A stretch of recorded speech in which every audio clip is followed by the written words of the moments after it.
and I'm a professor of neurobiology and ophthalmology at Stanford School of Medicine. Today's episode is the third in the 6-episode series on fitness, exercise, and performance. Today's episode is all about endurance and fat loss. That is, the specific protocols required to achieve the 4 different kinds of endurance and how to maximize fat loss. Dr. Andy Galpin, great to be back. Today we're going to talk about endurance, and I'm very interested in this conversation because I, like many other people, strive to get a certain amount of cardiovascular work in each week. Maybe a long-ish jog, maybe a swim, ride the bike, etc. But when I think about the word endurance, the idea that almost immediately comes to mind is about doing something for a long period of time repeatedly. But I have a feeling that there are other ways to trigger this adaptation that we call the endurance adaptation. So I'm excited to learn about that. I'm also excited to learn about the fuel systems in the body that allow for endurance and other modes of repeated activity. So in order to kick things off, I'd love for you to frame the conversation by telling us, what is endurance? And are there indeed a large variety of ways to induce what we call this endurance adaptation? Sure. The way I want to start actually here is calling back to some of the things we talked about in our previous conversations, which are really, people exercise for 3 reasons. Number 1, you want to feel better. Number 2, you want to look a certain way. And then number 3, you want to be able to do that for a long time, right? So you need, the way that we say it in sports is look good, feel good, play good, right? So I want some sort of functionality to be able to perform a certain way, whatever that is for you. You want to be able to look a certain way, that whatever that matters for you, and then you want to be able to do that for a long time. So when it comes to endurance, we have a bunch of misnomers here, which is the same thing with the strength training and resistance exercise side, where we wanted to dispel this myth that I lift weights only because I want to gain muscle or play a sport. And I want to do cardio because I want to either lose fat or for long health's sake. And just like we smashed that myth from the strength training side, I want to smash it from the endurance training side. There are so many other reasons that you want to perform endurance training, regardless of your goal, right? Whether it is longevity, whether it is performance, or whether it is aesthetics. And so I want to cover all those reasons, exactly what to do, protocols, of course, and why those things are working that way. In general, though, the quick answer is really endurance comes down to 2 independent factors. Factor number 1 is fatigue management, and then factor number 2 is fueling. And that's all it really comes down to. So all the different types of training are going to reach a limitation, which are either, again, your ability to deal with some sort of fatigue, and that's generally a fatigue signal. The other one is managing some sort of restriction of energy input. And a lot of the spoiler here is a lot of the times people think it's a fueling issue and really it's a fatigue management issue, or the opposite. And to have a complete health spectrum, regardless of whether you're a high performance athlete like I typically deal with or general public, you need to be able to do both. Manage fatigue as well as understand fuel storage. So that's really what we're going to get into today. Fantastic. I can't wait. Before we dive in, I'm going to ask you what I often ask people who are expert in their respective fields, which is there any non-obvious tool or mechanism or tool and mechanism that can allow people to access better endurance? You know, when I think about training for endurance, again, I think about trying to run longer and longer each week, or swim further and further, and so on. But I do wonder whether or not there are other forms of training that can amplify the endurance adaptation that I or most people perhaps don't think of as endurance. Sure. The way I want to answer this is, if we look back and think about how we've answered that question with power and strength and force production, it is really about how much can you produce maximally once. What you're asking now is, how can I repeat that same quality of performance? If that's the case, endurance really comes down to your ability to maintain proper mechanics. That's going to, like, the biggest way we can increase your endurance exponentially very quickly is mechanical. And this is starting with breathing. And so we need to be breathing properly. We need to have proper posture and positions, and then we need to be moving well. Efficiency is going to trump force always for endurance. The other side of the equation is not that. You can have a little bit of leaks in your mechanics and still squat well or jump high, and be fine, because you don't have to suffer those consequences repeatedly, right? That's going to drain you over time. So the quickest way to improve endurance is to improve mechanics. And the mechanical thing I would go after first is your breathing techniques, your pattern, your entire approach, as well as your posture. And then from there, the third one would be your movement technique. Is it possible to describe the best way to breathe when doing endurance training, or is it far more complex than that? And if it is far more complex than that, then certainly we can get into it during today's episode. Yeah, it is both of those. I will give you a quick answer though. A lot of the times you can kind of hit the cheat code, which is nasal breathing. There's plenty of times when you don't want to nasal breathe or don't need to nasal breathe, but just again, as like a one tool that is for a pretty general answer, if you can do that, a lot of the times that will fix breathing mechanics just by default. And we can maybe talk about why that is later, but that would be my sort of one sentence bullet point answer immediately of how to get in the right positions. The second one would be simply looking at your posture, right? So whether you're on a bike or you're doing a lift or you're running, if you're literally hunched over and your ribs are touching your femur or getting closer and closer, like tends to happen on a bike or an air assault thing for somebody I've seen recently. This morning, I was on the assault bike doing a sprint, and I asked Andy, Dr. Galpin, to critique my form and anything else he wanted to critique so that I could improve. And he did comment on my rather C-shaped posture. Correct. Encouraging me to be more upright, which I should probably do now as well. And he also cued me to the fact that during a 1 minute sprint, there is something that is quote unquote magic that happens right about the 40-second mark. Yep. And I use that as a milestone to look for. And indeed, something does happen at the 40 seconds into a 1 minute sprint where all of a sudden it does seem to get much easier for reasons I don't understand. Maybe you can tell me that, but it certainly had nothing to do with my posture. My posture needs improvement. Thank you. Well, yeah. So breathing mechanics and breathing strategies. People tend to be over breathing early on, and this is going to lead to problems later. So having a more strategic breathing pattern and approach is, again, a very quick solution. I know that we're going to dive very deep into the mechanisms of energy and metabolism and endurance today, but as long as we're having a discussion about these brief sort of tidbits of how to improve endurance, are there any other ways to improve endurance that are of relatively short time investment, even if they require a lot of energy? Sure. The classic paradigm you're going to find here is steady state long duration posed up against what a lot of folks will now call higher intensity interval training specifically. And there's a lot of misconceptions here. The quick answer is you need to be doing both. And there's probably a bunch of stuff in between that you should be practicing. If you honestly want to maximize those three factors we talked about at the beginning, you need to be training across this full spectrum. Just like I told you to train across the full spectrum of your lifting, we want to be doing the same thing here. So are there independent special factors that can happen with the shorter time length, higher intensity stuff? Absolutely. There's also magic that happens on the other end of that spectrum. So it's very important that people don't just choose one side, because what tends to happen is people either go with I'm going to do 30 or 45 minutes of steady state stuff. That's it. Or I'm going to do the opposite, which I'm going to leave that stuff on the table, not do it, because I only want to do high intensity intervals because I can get it done in 5 minutes. So there's magic on both sides of the equation. We want to get into all of that. But just to answer your question directly, there's a whole bunch of things you can do in under 1 minute that are convenient to do. And there's a wonderful set of papers out of a couple of laboratories in Canada that champion this idea that's called exercise snacks. So there's a series of studies that have been done here that are really interesting, and they've looked at a couple of things that are noteworthy. One of them is a 20-second bout of all-out work, and this is actually done in workers in an office. And so what they had them do is run upstairs, and I believe it was about 60 steps is what it took them, something along the order of 20 seconds exactly. And they repeated that about once every 4 hours. So really, it's just, you go to work, you get put your coffee in your bag down, whatever, you run up a flight of stairs. 20 seconds later, then you go right back to work at lunch, and then before you go home, you sort of repeat it there. And if you repeat that, that's multiple times a week you're going to do that. I think in one of the interventions, it was 3 times a week for 6 weeks. 18 total times you did that.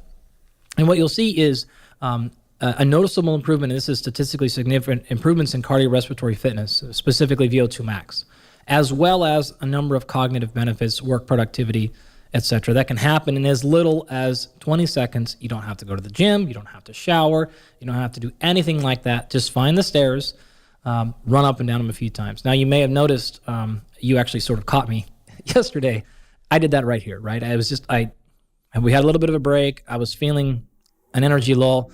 I ran up the stairs 3 or 4 times, felt a lot better. So that can actually also help. They ran another study where they looked at that following a giant high glycemic index meal. And what they saw, and then they took insulin measures and a whole bunch of other biological markers associated that you want to pay attention to with the high glycemic index meal. And they looked at those immediately, an hour, 3 hours, 6 hours as opposed. And it was very clear that same intervention was able to improve postprandial glucose control, insulin, and a whole bunch of other factors in addition to that. So if you are the sort of type who's like, wow, I'm in an office all day, maybe also had a giant high glycemic index meal, not the best approach, but a little bit of mitigation there can just be running up a flight of stairs or doing something like that for as little as 20 seconds. So there's a lot of magic and power in maximal exertion. If one does not have access to a flight of stairs at work, could they do jumping jacks? Absolutely. I mean, you could do anything you really wanted. It's not the mode of exercise that matters here. It is simply the exertion.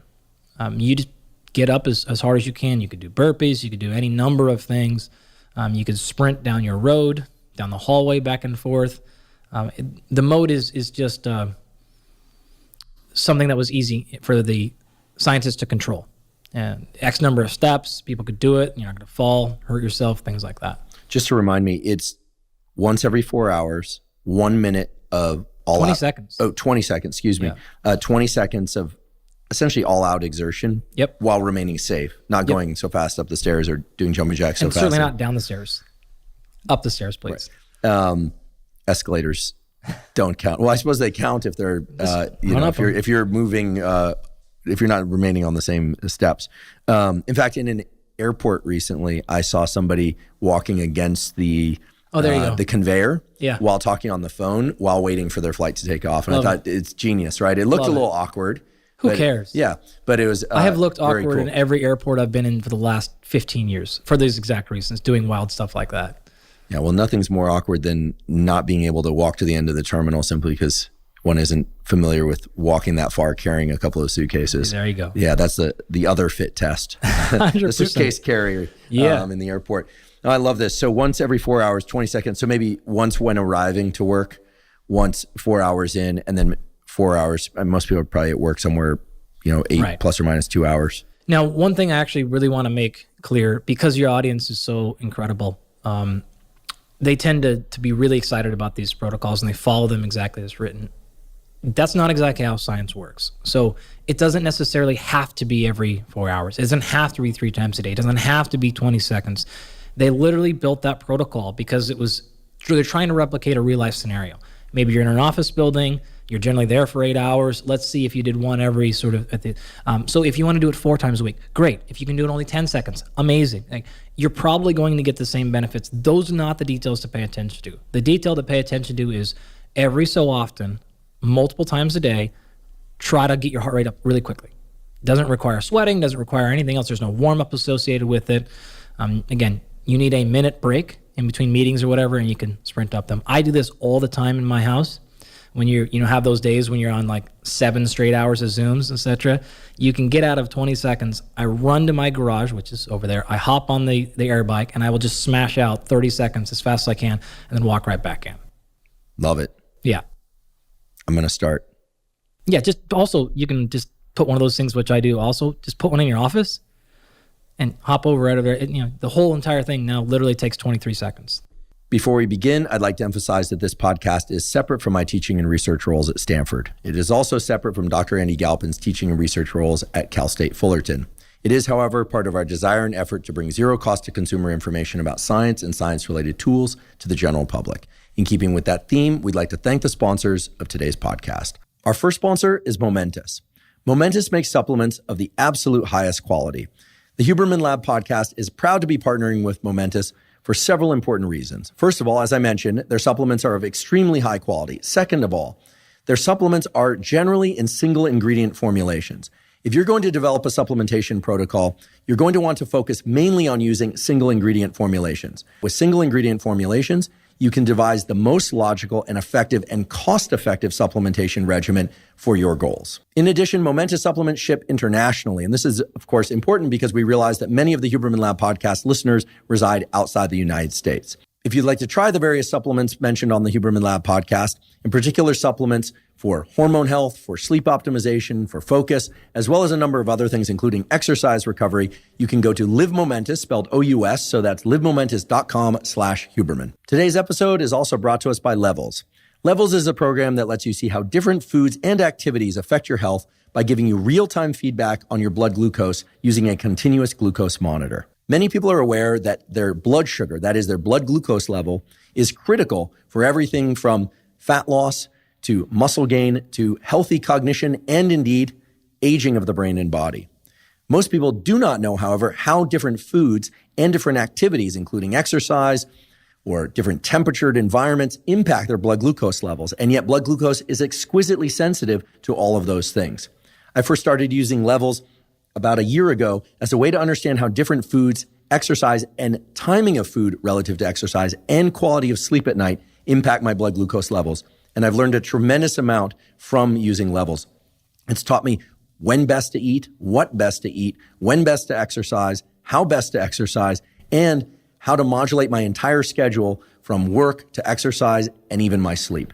So if you're interested in learning more about Levels and trying a continuous glucose monitor yourself, go to levels.link/Huberman. That's levels.link/Huberman. Today's episode is also brought to us by Element. Element is an electrolyte drink that contains the exact ratios of the electrolytes sodium, magnesium, and potassium to optimize cellular functioning for mental and physical performance. Most people realize that hydration is key. We need to ingest enough fluids in order to feel our best and perform our best.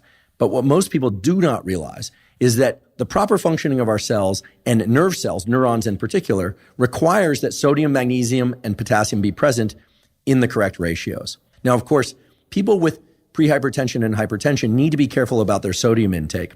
But what a lot of people don't realize is that if you drink caffeine, if you exercise, and in particular, if you're following a very clean diet, that is not a lot of processed foods, which of course is a good thing, chances are you're not getting enough sodium, potassium, and magnesium to optimize mental and physical performance. Element contains a science-backed ratio of 1,000 milligrams, that's 1 gram of sodium, 200 milligrams of potassium, and 60 milligrams of magnesium, and no sugar.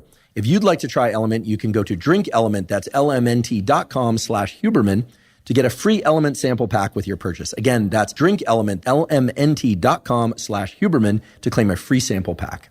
So tell me about endurance. What is endurance? How do I get more endurance? And how does it work? When we think about endurance, I would like to open up the conversation to include more things than people generally do when they hear the word endurance. So if we just think about what you typically ask your body to do or would like to ask your body to do, and we just walk through them, it's going to be things like this. Number one, I want to have energy throughout the day. That's actually a form of endurance. Great. I don't want to have these lulls and fatigue, and I want to feel fantastic as I move throughout my activities of daily living, whatever those may be. Work, exercise, enjoyment, paying attention, focus, all that stuff. Great. That's one thing.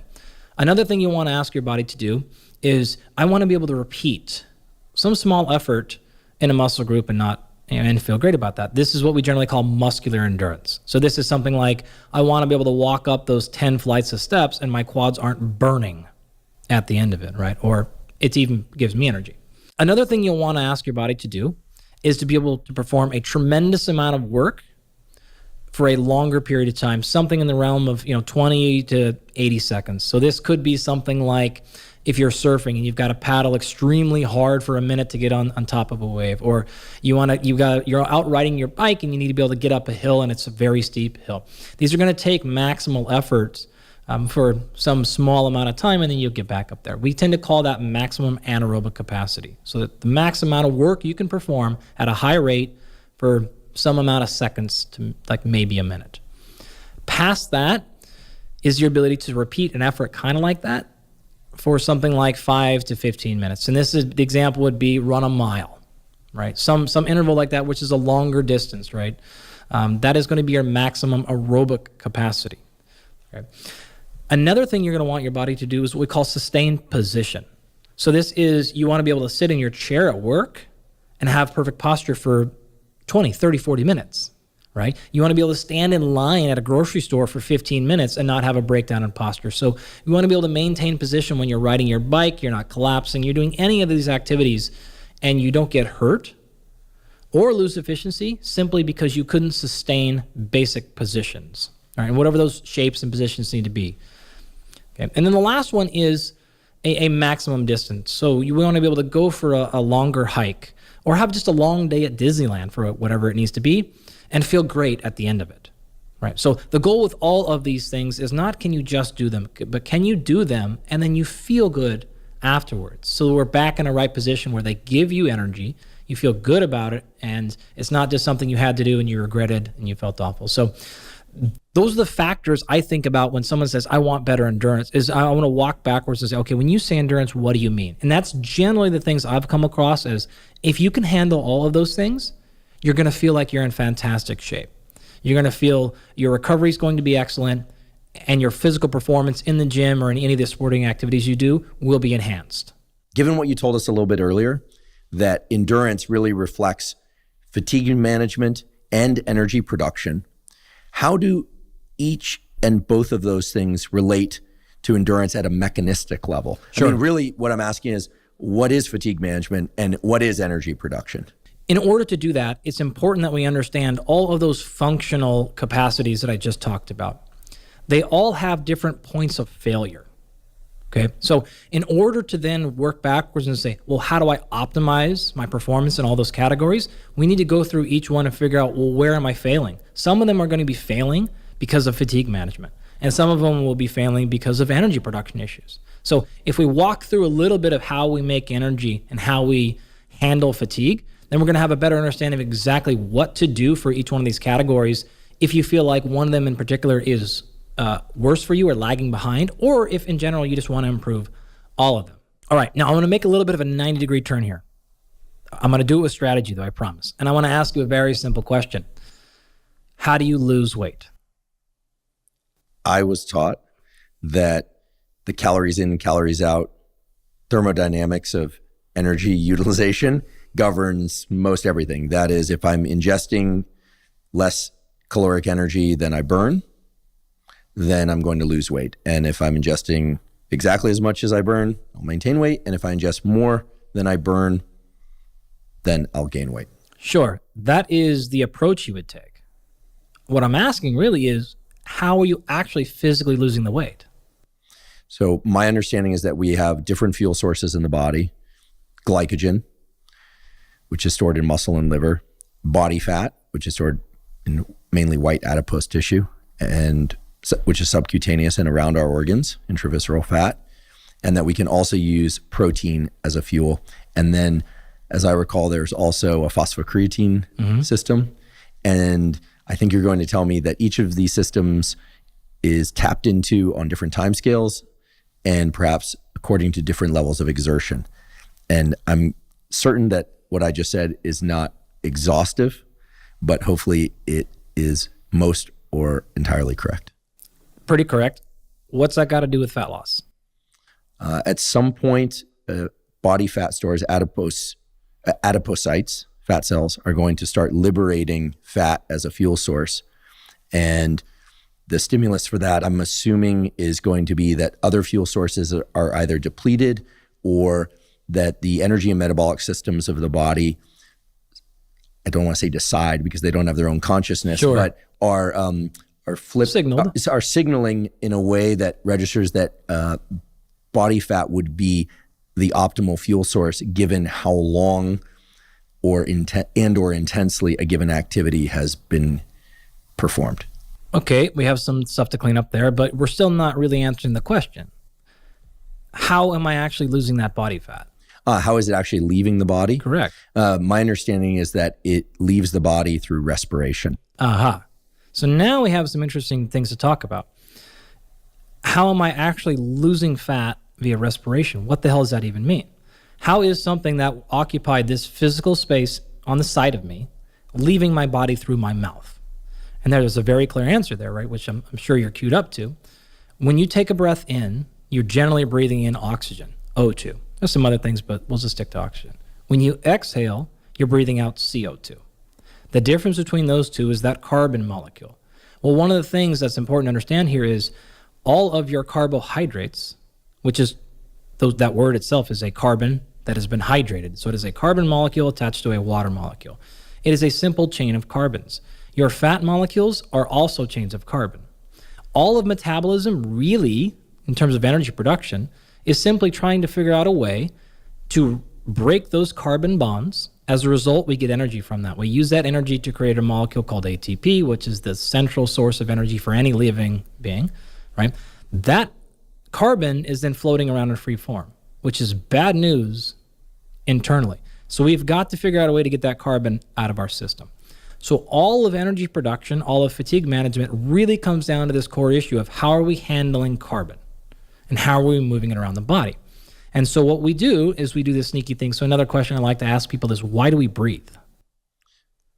Well, for two reasons.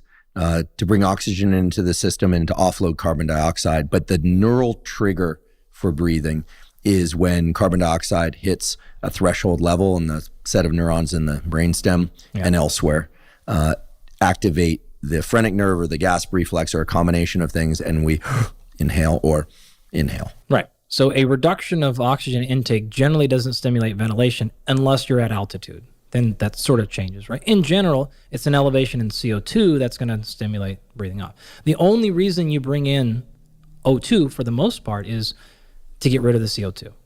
Oxygen is not a fuel source. It is not a way, and it works the same with fire, by the way. So you know you have to have oxygen present for a fire to go, and if you squelch oxygen, the fire will go out, right? That's sort of half of how those like fire extinguishers work. But we think then that means oxygen is the fuel. It is not the fuel. It is something entirely different. It is a necessary is a product that is necessary for the metabolism process to actually occur. All right, so we're kind of dancing around an idea here, which is this carbon cycle of life. So what happens in plants is they generally will breathe in the opposite and breathe out the opposite of humans. So a plant will breathe in CO2 and exhale O2. All right, this is why we have to have a certain amount of these things in algae and forests and trees and stuff to maintain this O2, CO2 balance in our atmosphere. We do the opposite. And so we have this wonderful circle of life. We breathe in O2, breathe out CO2. They do the opposite. Well, what happens is because carbohydrates are long chains of carbon and fats are as well. Generally, when we think about fats, by the way, it's important to understand that structure a little bit. So if we think about triglycerides, it is a 3-carbon backbone chain of glycerol. So it's 1, 2, 3. And horizontally running off of each one of those are fatty acid chains, right? And so we form this structure that looks like an E, right? Like the letter E, 3 in the back, and then 3 chains coming off of it. Each of those chains are called fatty acids, and each of those fatty acids are a length of carbon, right? Or a number of carbons strung together. However many carbons are there determines which type of fatty acid it is, right? So stearic acid, linoleic acid, like any different number of things. It's also what determines whether or not it is a monounsaturated or polyunsaturated, as if carbon requires a special thing called a double bond.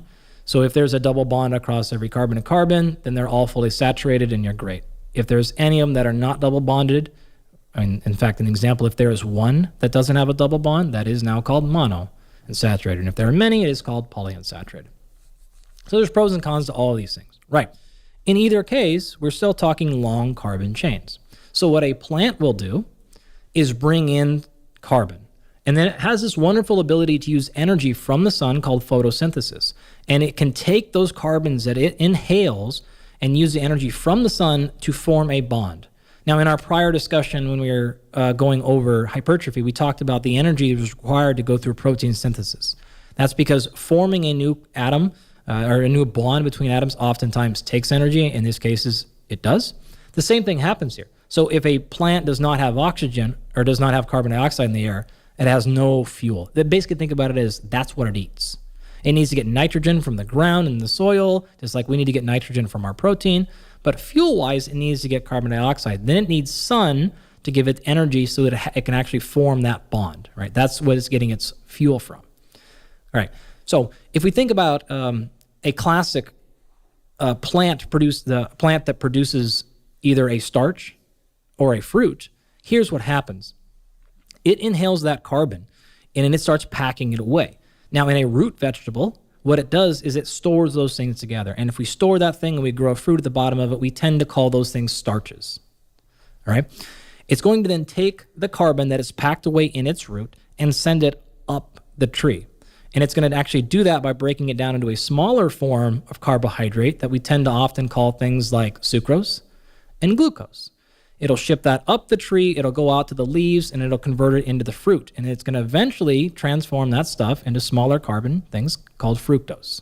And if we think about the fruit or the sugar in fruit, it's often in the form of fructose or sucrose or a combination, and sometimes glucose. So we have these smaller carbon, 6 carbon chains, generally in the form of glucose, that are being made from this larger storage of carbohydrates that we call starch, right?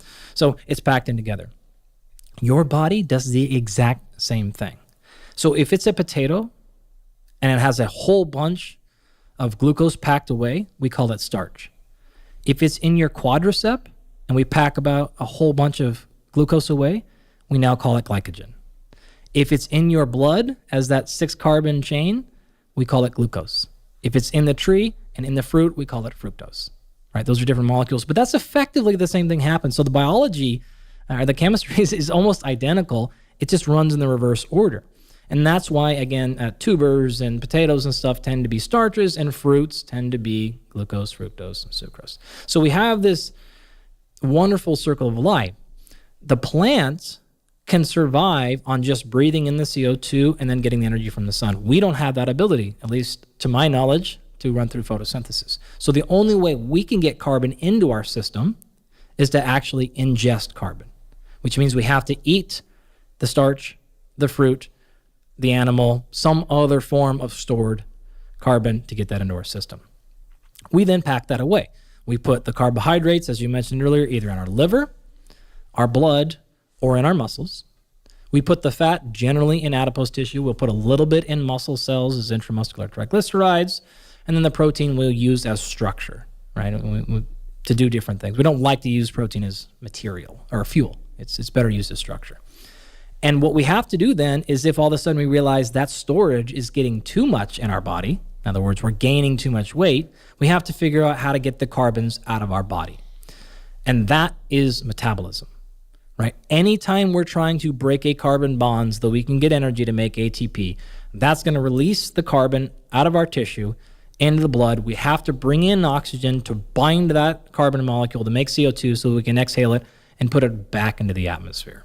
That's a beautiful description of the circle of life and energy utilization in the human body. I have to ask the question that I'm sure many people are wondering about, which is, if indeed we exhale these carbons, and as it relates to fat loss, that is the way that we lose fat if we're in a subcaloric state, for instance. Has it ever been explored as to whether increasing the duration or intensity of exhales can accelerate fat loss? I mean, that's sort of the logical extension of what you described. And here I'm actually interested equally in whether or not the answer is yes, as well as whether it could be no. Because I could imagine if the answer is yes, well, then there's some interesting protocols to emerge from that. But that if it's no, it will reveal to us some important bottlenecks about metabolism and energy utilization. You ever seen those magicians who like show up and they can tell your mom's name or something like that before you, because they can sort of lead you down a path? Yeah, I mean, not to take us down a deep dive tangent, but I once went to the Magic Castle in Los Angeles, and I was one of the people called up front, and an incredible magician named, I think his name was Ozzy Mind or something. I think that's right. Had me write my name on a card in a Sharpie pen. I ripped up the card.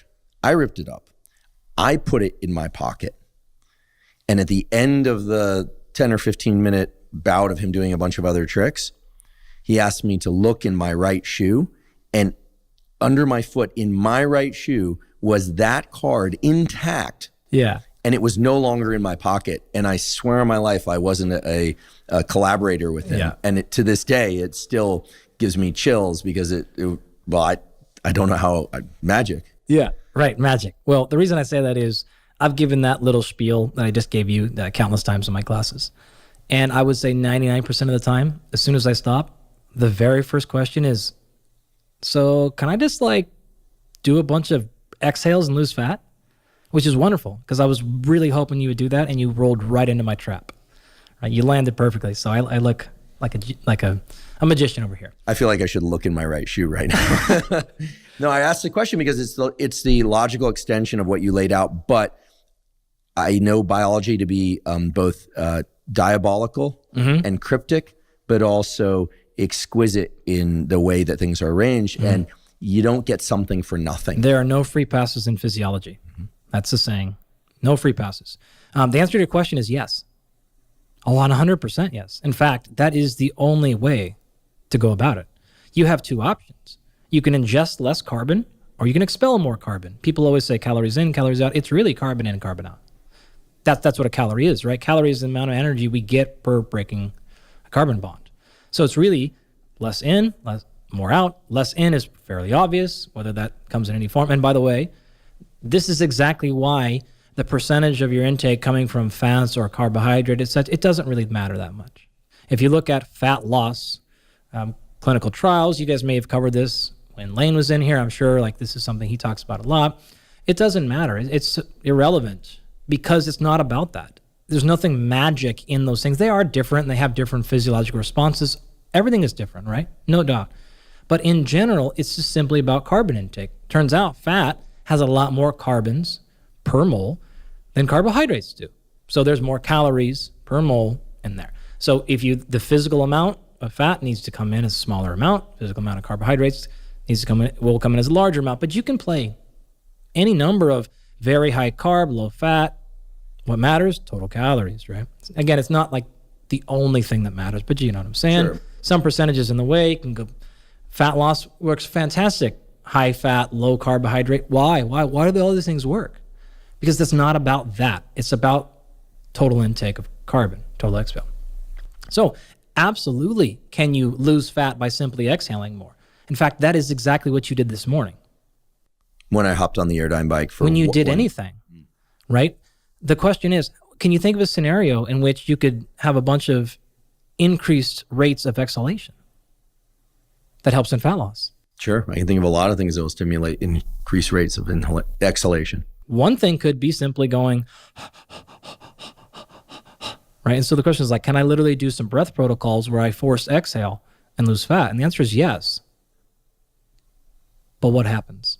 What happens if you do hyperventilation training?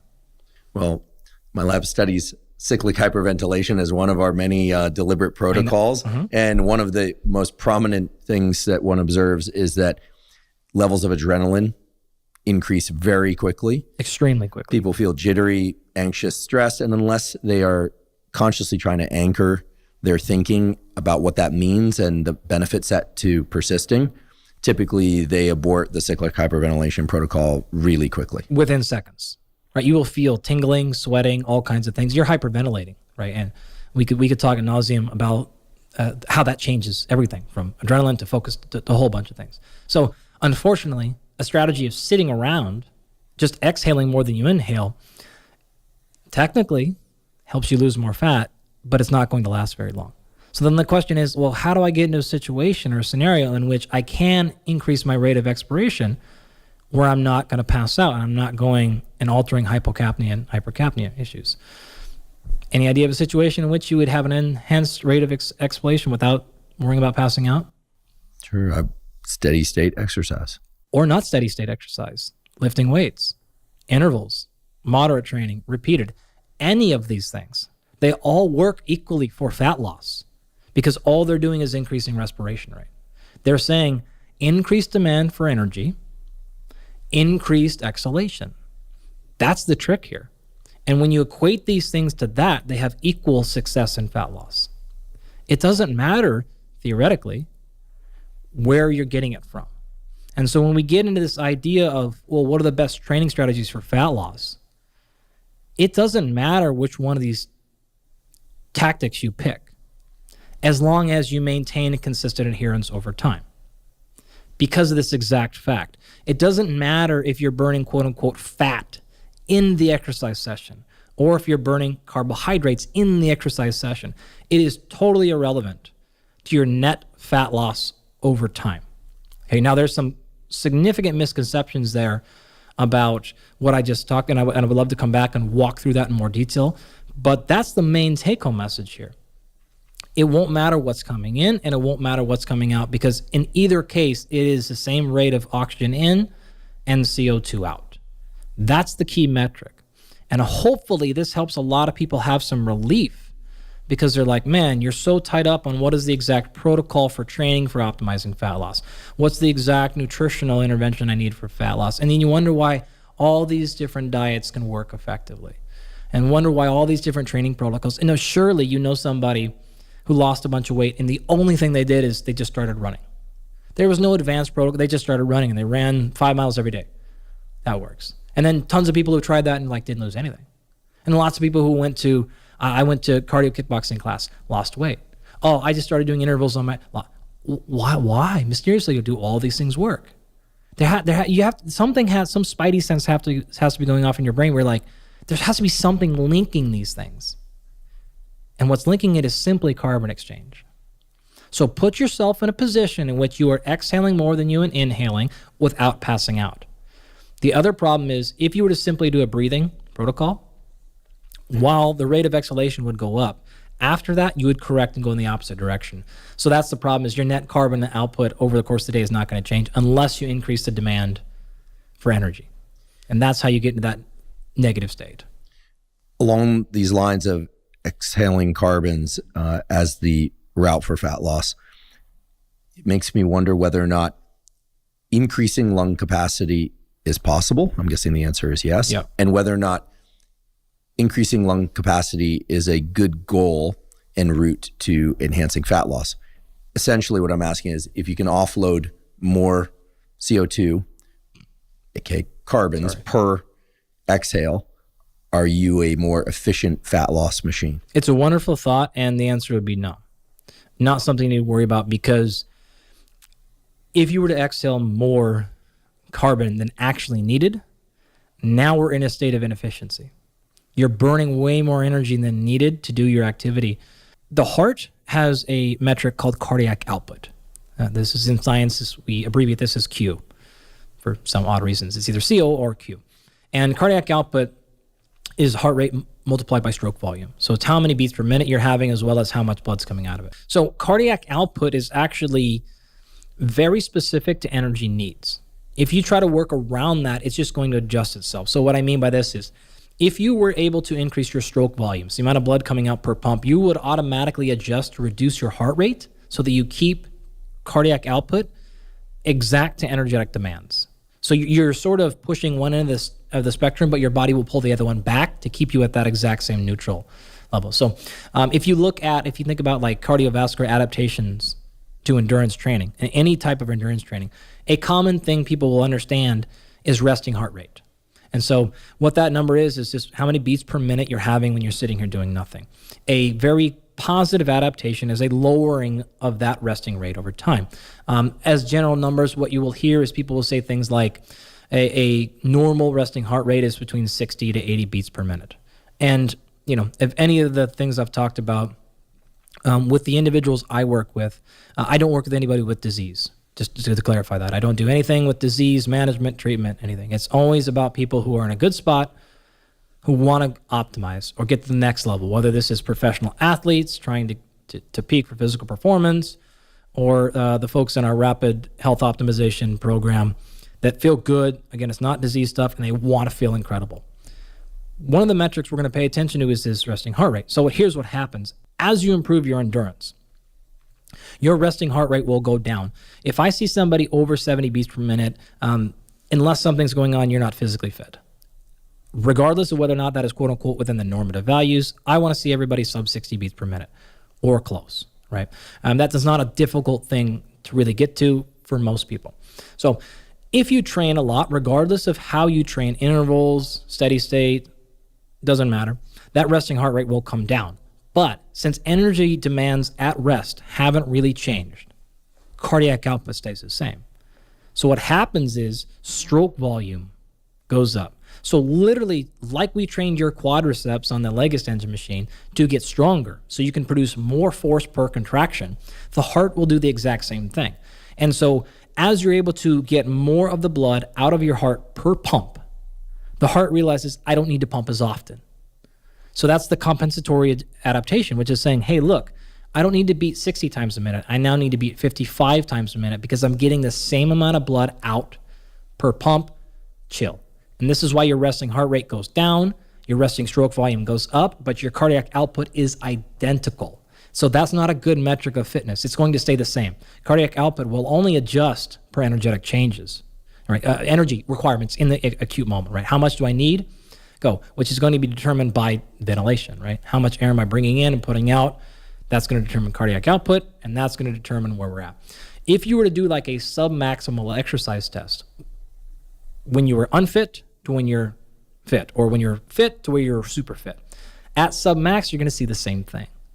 Cardiac output will be identical, and you're like, damn, nothing happened. What you're not realizing is your heart rate at that same workload is now lower. And that's efficiency because your stroke volume is higher. Where it gets people tripped up is at max, because you may not see much of a change at max, because you don't really see an increase in maximum heart rate with fitness. That's not a thing, right? So maximum heart rate is not a good proxy for fit or unfit or anything like that. Stroke volume will get limited eventually by filling capacity of your heart. It has to have so much time to fill up with blood before it can contract again and squeeze the blood out. And when you have a heart rate of 200 beats per minute, that just doesn't leave much time to fill.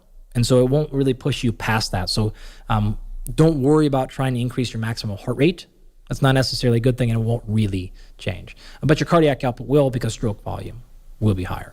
But that doesn't necessarily mean that I should avoid training that gets me up toward maximal heart rate, correct? Oh, you should absolutely do it. Right. That was my assumption. I'd like to take a brief break and acknowledge our sponsor, Athletic Greens.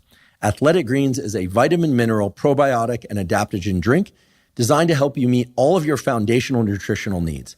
I've been taking Athletic Greens daily since 2012, so I'm delighted that they're a sponsor of this podcast. The reason I started taking Athletic Greens and the reason I still take Athletic Greens once or twice a day is that it helps me meet all of my foundational nutritional needs. That is, it covers my vitamins, my minerals, and the probiotics are especially important to me. Athletic Greens also contains adaptogens, which are critical for recovering from stress, from exercise, from work, or just general life. If you'd like to try Athletic Greens, you can go to athleticgreens.com/Huberman to claim a special offer. They'll give you 5 free travel packs, and they'll give you a year's supply of vitamin D3K2. Again, if you'd like to try Athletic Greens, go to athleticgreens.com/Huberman to claim the special offer. Getting back to energy production and metabolism.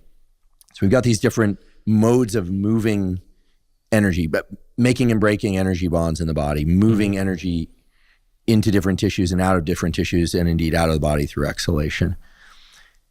How do each of these different modes of energy utilization relate to different modes of movement and exercise? Yeah. In my mind, I'm starting to draw a bridge between, okay, when I walk for 60 minutes, if I'm talking, I'm breathing a bit more. Maybe I'm burning a little more fat.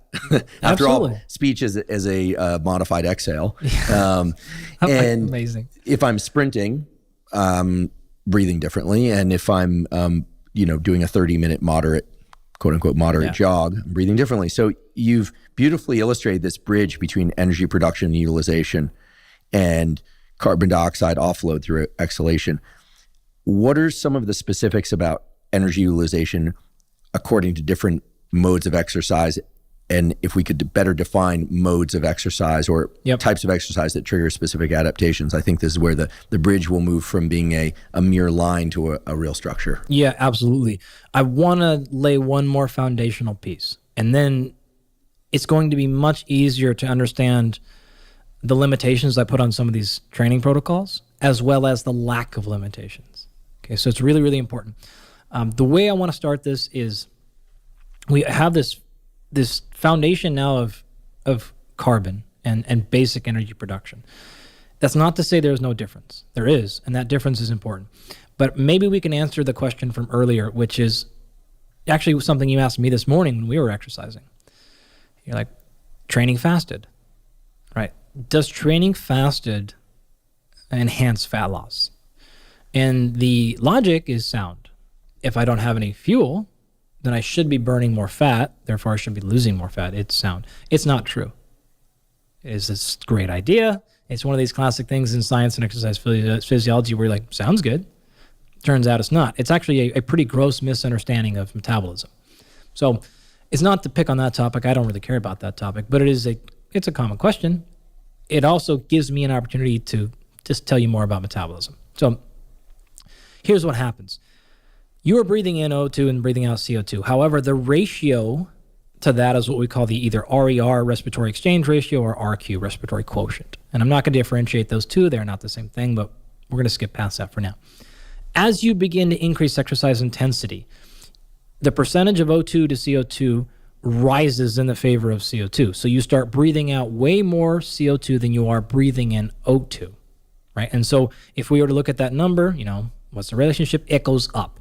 So at rest, most people have a value that we would typically call something like 0.6, okay? And that's, again, the relationship between O2 and CO2. Maybe 0.7. If you were to go for a walk, that increases slightly because you're now expiring CO2 at a higher rate. And so now you've moved up to, say, 0.8 or something like that. One of the ways that we mark somebody of achieving an actual VO2 max on a test is if that value exceeds 1.1. Now, any of you who are paying attention are thinking, well, wait a minute, how the hell can a ratio between two things ever get past 1? Well, that's because you're getting into a place where you're actually offloading more CO2 than is actually necessary. And this is what actually causes and explains a thing that people like to call EPOC, which is excess exercise post-oxygen consumption. This is another way to think about it. The only reason you're breathing is to bring in oxygen and offload CO2, right? If I'm no longer exercising, why am I still breathing? In other words, once you stop the demand or the need for energy, you should stop ventilating. But you don't, right? And that's because in the case of low intensity exercise, the second you stop, you're right back down to resting ventilation. No problem, because you were able to match the need for energy with the offload of waste 1-to-1 during that exercise. When you start creeping up the intensity, you can't do that. So you have to basically start stealing a little bit of fuel here. So even though you're done exercising, you're still ventilating because you have to pay that back. And pay that back, by that I specifically mean you have to bring in oxygen because you have a whole bunch of waste that's been accumulating in your tissue that you've got to deal with. And I'll walk you through what that waste is. It's a particular molecule that a lot of people have heard of but grossly misunderstand. So you got to be able to handle that. So the reason that you sit there and go and continue to ventilate is because you're now trying to pay back that excess post-exercise oxygen debt. That's that oxygen debt we're specifically talking about. All right, so that being said, as we start cruising up, that RQ starts going up, and if we get to 1.0, you're hurting. You're in a pretty good spot. All right. I like that. You're hurting. You're in a pretty good spot. Yeah. It's a window into Dr. Andy Galpin's mind. Now you really want to be a subject in his laboratory studies. Sure. Masochists swarm to Andy's lab. Yeah, absolutely. All right. So the idea that I will lose more fat by being in an exercise situation that is burning more fat, it seems to make sense, but it's a massive failure to understand the metabolism. It's the exact same explanation to why exercising fasted doesn't matter. So the exercising fasted issue under normal circumstances is irrelevant because you have plenty of fuel in the system even when you haven't eaten breakfast that morning. Now, if you're talking like extended fasting over multiple days, this is a different scenario. If muscle glycogen, liver glycogen, and blood glucose are at sufficient levels, then you absolutely have enough energy to perform almost any type of exercise that most people are doing. Maybe if you're Rob and you're at mile 20 today, it's a different story, but the vast majority of us have plenty of fuel sitting around, so we're not going to burn more into fat just because we didn't eat breakfast that morning. So that just doesn't make energetic sense. We have a lot of backup supplies, you're never out. The trick here is this, there's a concept here we call crossover concept. So as we are starting to move up exercise intensity, we start burning a higher percentage of our fuel from carbohydrates and a lower percentage of our fuel coming from fat. I'm sleeping. That's the highest percentage of your fuel that will be coming from fat of any activity you could ever do. So if the theory that I'm going to stay at a lower intensity to burn more fat was true, the optimal fat burning strategy would then be to sleep. Like, that doesn't make sense. Of course it doesn't. So why would then going at a slightly elevated rate somehow all of a sudden magically make you lose fat? It doesn't actually make sense. When you think about it that way, you're like, oh yeah, there's no way. So it's a percentage trick. It's a difference between absolute and relative. This is what this confusion is. So yes, as you start doing lower intensity exercise, whether you're fasting or not, it's irrelevant. But lower intensity exercise, a greater percentage of your fuel is coming from fat. However, your total fuel expenditure is very low. So that whole total carbon balance is not really being shifted much. As you start exercising at a very high intensity, you actually start getting a higher percentage of your fuel from carbohydrate and a lower percentage from fat. In fact, at rest, about the highest you can get in most people is about 60% of your fuel from fat. As you're sleeping, you might be 70%, but you'll never be in a position ever, no matter what sort of thing you've heard on the internet, you'll never be in a situation where fat is your only fuel source. The highest I've probably ever seen is like 70%. You should probably be at about that. That's a kind of a good number to think, honestly. But people who understand a little bit about metabolism to be dangerous, but not enough, will throw out these terms like fat adapted. And fat adapted is a real thing, but it is a massive misunderstanding oftentimes, right? It is this idea of thinking like I can get into a spot where I'm maximizing fat burning. Maximizing fat burning and maximizing fat for exercise and maximizing fat loss over time are not the same thing at all, right? That's the confusion. So if you enhance fat oxidation in exercise, that does not enhance fat loss per se, right? So this is a lot of the confusion that's happening, right? So as we start moving up, we can never get in a position where we're using fat only as a fuel. Again, at best, you're at 70% fat, 30% carbohydrate. For a lot of reasons we probably just don't have time to get into today. However, the opposite is possible. When you get into true high-intensity exercise, you'll be basically 100% carbohydrate and 0% fat. Right? That is very possible. That, in fact, is 1.0. That's what our 1.1 is actually because your ventilation got so high, you actually exceeded that number, even though you're at 100% carbohydrate. This is what people came up with the idea then. It's like, whoa, I don't want to burn carbs. I want to lose fat. So my response to that is always like, okay, great. So it makes sense. Burning fat, losing fat. Burning carbs is losing what then? Like, you think your liver shrunk? Like, well, wait a minute. What did you lose then? Where did it come from? It's all coming as carbon. Don't worry about where it came from for your fuel. It just has to come out as carbon. Right? There are differences in exercise efficiency for performance with our professional athletes, of course. But if the only goal here is fat loss, it doesn't matter where you get it from. The last bridge we have to connect here is like, well, wait a minute. If I only burned carbohydrate, how did I actually lose that fat? There was that love handle sitting on the side of me. How did that come out of me if I never burned that for my fuel? What you're failing to understand is there's a balance game that happens here. So if you were to do a bunch of high-intensity exercise training and you burned only muscle glycogen and blood glucose, and maybe even you did it for so long you burned some liver glycogen, the body understands that it has expelled a lot of energy from that side of the equation. It's going to do a couple of things. Now, it's very difficult to go through this fancy situation where you convert carbohydrates into fat and back and forth. Like, that's actually like fairly hard. What's easier to do is something you said earlier, is actually just bias energetics to a different fuel source. So in that scenario where you're down really low in your carbohydrate stores, any carbohydrates you bring in are going to go to storage. And since your net energy expenditure is something that your body regulates a lot, any fat that you then bring in is going to be utilized as a fuel source because it knows it doesn't need it anymore. That is in excess. So that's how you actually use fat as a fuel, because you've burned down carbohydrate storages. As I'm hearing this, a couple of things come to mind. First of all, thank you for that incredibly important description of what is otherwise a very confusing landscape for most people. One of the key points I took away, and I just want to say from the outset, this is not exhaustive by any stretch, is that burning fat does not equal losing fat from the body. Correct.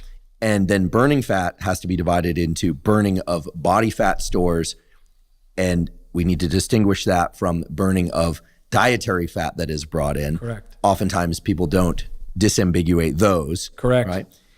And I'm also understanding that reducing one's body carbohydrate stores, muscle glycogen, liver glycogen, et cetera, occurs during high intensity exercise. Yep. As well as other ways, but that is one very efficient way to tap into those stores, which makes me wonder, again, this is one of these things that does it lead to a protocol, makes me wonder whether or not doing high intensity, let's say weight training for 45 to 60 minutes, 75 minutes of strength training, power training, hypertrophy training, which we've covered in an episode about those topics, and then doing some steady state cardiovascular exercise. Is there any benefit to that arrangement that would, quote unquote, enhance body fat loss from the body, to be very specific now? Because unlike the idea that training fasted would shift the bias towards fat loss, which it doesn't, you've told us, under those conditions, muscle glycogen and maybe even liver glycogen is going to be depleted. Put simply, can I enhance body fat loss by doing some cardio after a bout of weight training? If you equate for total energy expenditure, it won't matter. Now, you did bring up a very important point that I want to clarify. If you look at the exercise modalities that we laid out in our previous conversations, we talked about 9 different adaptations. One was skill, and then speed, power, strength, hypertrophy, muscular endurance, anaerobic capacity, aerobic capacity, and long duration endurance. Now, speed, power, and skill development have almost no benefit for fat loss.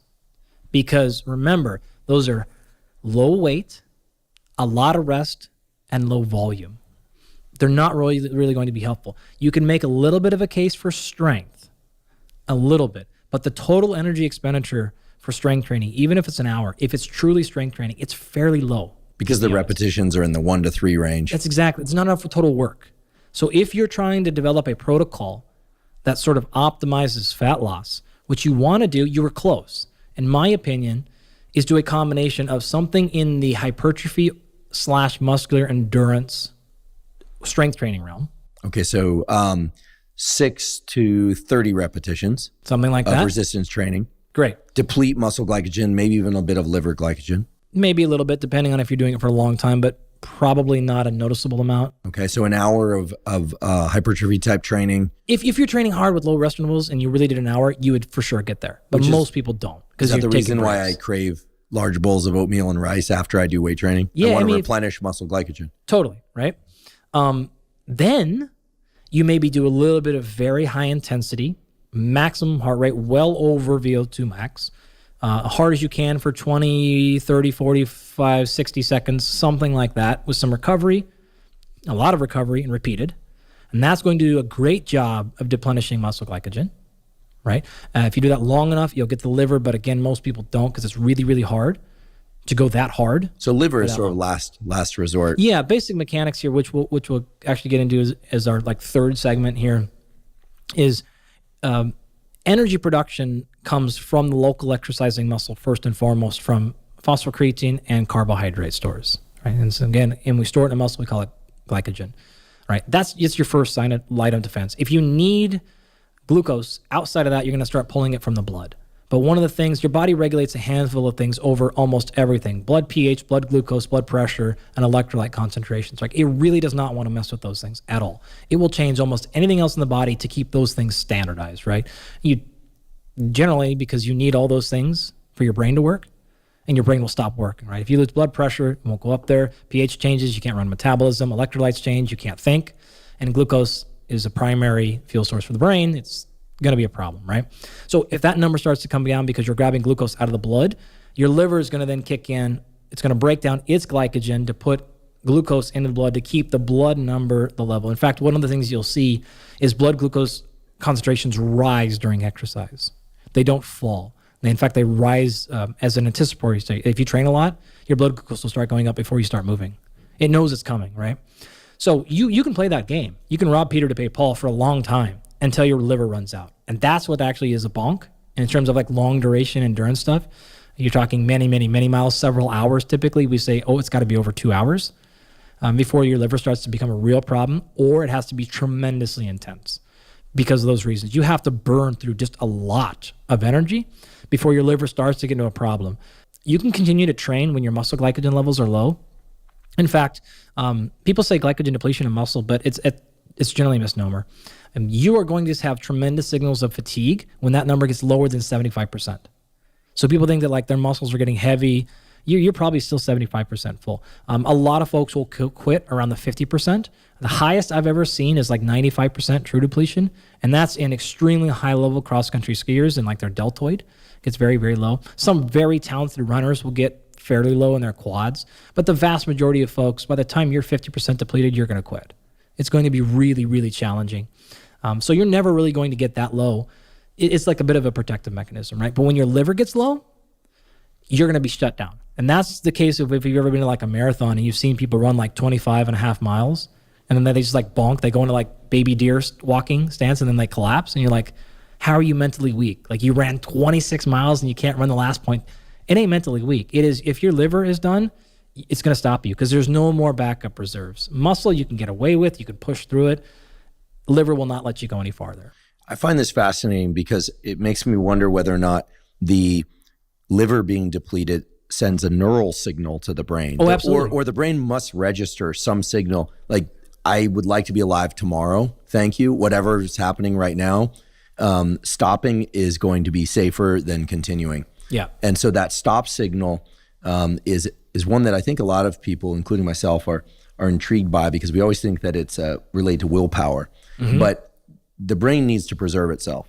And as the master computer, I mean, there are ways to go into kind of automaton type, not thinking, just doing type behavior. You have override switches, right? And you can play those cards and you can get better at learning and being less sensitive to that switch. That's exactly what happens when you first start training, right? You start to realize like, oh my gosh, I'm super tired. And then you realize really quickly like, oh, I'm totally fine here. And this is like the pick your person who's made sayings like this, but it's like you're really only 10% depleted or 30% or 40% or some number. We're all operating at 40% of what we could do. Of course. Right. Any of those things are true because it is like a little bit of an override. You've just gotten very sensitive to being a small percentage depleted and you've learned, okay, I'm tired. And there is a long way to go past that. But once you get past that and you flip that override switch a lot, you're going to break quickly because you basically learned to ignore that signal and problems can happen really quickly after that. And that's even experienced endurance athletes. If you hit that level, it's like you're going to be hitting the concrete next. And that's potentially a problem. I want to make sure I understand a concept that you referred to earlier correctly, because I have a feeling that I don't. And that's this issue of how the body accesses body fat stores when in a subcaloric state and I'm doing mainly glycogen burning exercise. Yeah. What I heard you say, and please correct me where I'm undoubtedly wrong. What I heard you say was that, okay, I go into the gym and I start lifting weights. I'm burning muscle glycogen, mostly local to the muscles that I'm using. And then I start pulling glycogen from the bloodstream. Maybe there's some body fat stores that are mobilized, probably not dipping into my liver glycogen. Okay, I complete the workout. Maybe I even hop on the Airdyne bike and do a little sprint. Yep. I go for a jog. Maybe I eat immediately afterward. Maybe I don't eat for a few hours afterwards. But across the day, I ingest fewer calories than I burn. Is it the case that body fat is mobilized in order to replace the glycogen that my subcaloric intake was insufficient to provide? In other words, because I didn't eat enough to fill the glycogen stores, am I using body fat converted into glycogen to fill those stores? Right. And if so, is that a case where I'm no longer exhaling carbons in order to burn body fat, but rather I'm repurposing body fat into muscle? Have I turned fat into muscle in that case? Yeah, I'm really glad you asked this because I did a very poor job on that last point talking about earlier, I'm realizing, playing back in my head, because that's so many really good questions. You cannot turn fat into muscle. Can you turn muscle into fat? No. I'm so glad you said that, because when I was in college, Yeah. I don't want to out that person, the physiology teacher seemed to think still at that point that one could lift weights, get muscular, but then it would eventually turn into body fat. That myth has, I think, largely been dispelled. I heard that so many times as a kid. I heard it so many times in college. I hear it so many times in our undergraduate students from other faculty and such. So, no, like they're not the same structures. They are very different. Let me take a shot at answering this better. You were really, really, really close. So, yeah. If you were to do that type of exercise where you've burned a lot of muscle glycogen, how is it I'm losing stored fat? Right? That's really the crux of the question. And it doesn't even actually matter if you then went ahead and ingested extra carbohydrates or fat post-exercise. That's not really the thing. You hit on a couple of key things. Number one, this is all under the assumption that total caloric intake is still low, right? You have to have total need. Below total need, right? Okay. I also want to flag calories in, calories out is not the only thing that matters. This is a very complex thing. Calories in is incredibly complicated. Calories out is even more complicated, okay? So maybe another series we can spend on that alone. All right, so don't go nuts about that. You have to be hypocaloric one way or the other. If you burn a bunch of muscle glycogen and you are hypercaloric, you're still going to add fat. If you burn a bunch of muscle glycogen and you're hypocaloric, you're going to lose fat, right? Think about it this way. You're in a negative calorie state. Where are those calories going to come from? Are you going to reduce your muscle glycogen storages permanently? No. No. Are you going to reduce your glycogen storage in your liver? No. You want to reduce blood glucose? No. No way, right? So where is that extra energy coming from? It's coming from your stored fat. It is your backup reserve energy system. The way that I want to flag this here is people tend to think about it as like carbohydrates versus fat. That's not, it's more like a chain, more like a bicycle where there's a front gear and a back gear. You turn one gear, it turns the other one. These are complementary systems. They are not and or systems, right? You're turning one. And when we go through carbohydrate metabolism, maybe here in a second, you'll understand why you have to have an anaerobic and an aerobic component to that. There is absolutely no way to complete carbohydrate metabolism without oxygen. That has to happen. The only way to engage in fat metabolism is aerobic and oxygen. There's no anaerobic component to it. So there's a fundamental difference there. So your carbohydrates are meant to be incredibly flexible. It is the primary fuel source for a reason. Your fat is not meant to be flexible. It is meant to be unlimited. That's the basic point. So you want flexibility over here and then unlimited capacity over there. Now I'm safeguarded against any energetic need. Okay? I need to run up a hill for safety. Cool. Carbohydrates are there. I need to then run for 17 hours. Cool. Fat is there. We want both of these systems. You want to be able to have great energy throughout the day. You want a slow drip coming from fat. You don't want up and down, feel great, up and down. Awesome. You want to be able to think very quickly and get hyper-focused. Boom, carbohydrates ramp right up, right? Get it into the brain, get thinking better, get thinking clearly fast. So we want all these, not just for exercise purposes, but for activities of daily living.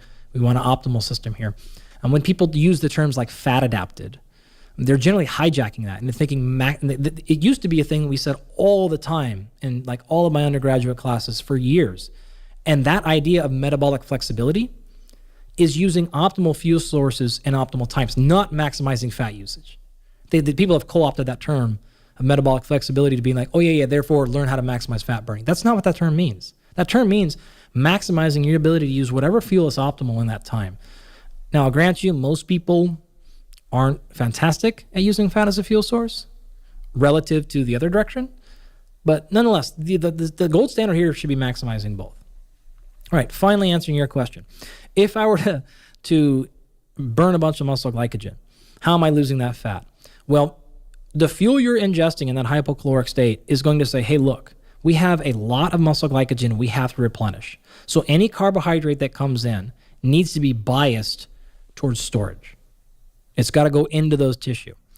Any fat that comes in or doesn't even come in, but any fat that we're using for fuel needs to be utilized for activity.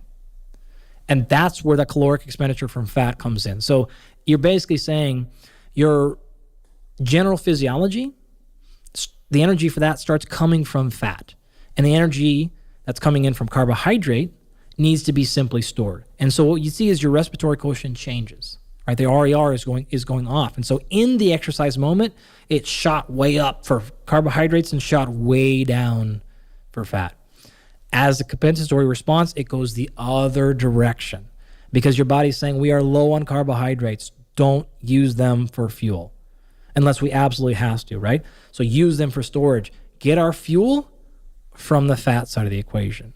And so what you're generally going to say is like, oh, I'm burning more fat just sitting around after things like that. And that's not even taking into the equation the epoch part, which is like, it's not actually as large as people think it is. It's fairly small, but it adds up sort of over time. So does that explain a little bit better about how you lose fat when you actually only burn carbs for exercise? Yeah, you explained it beautifully.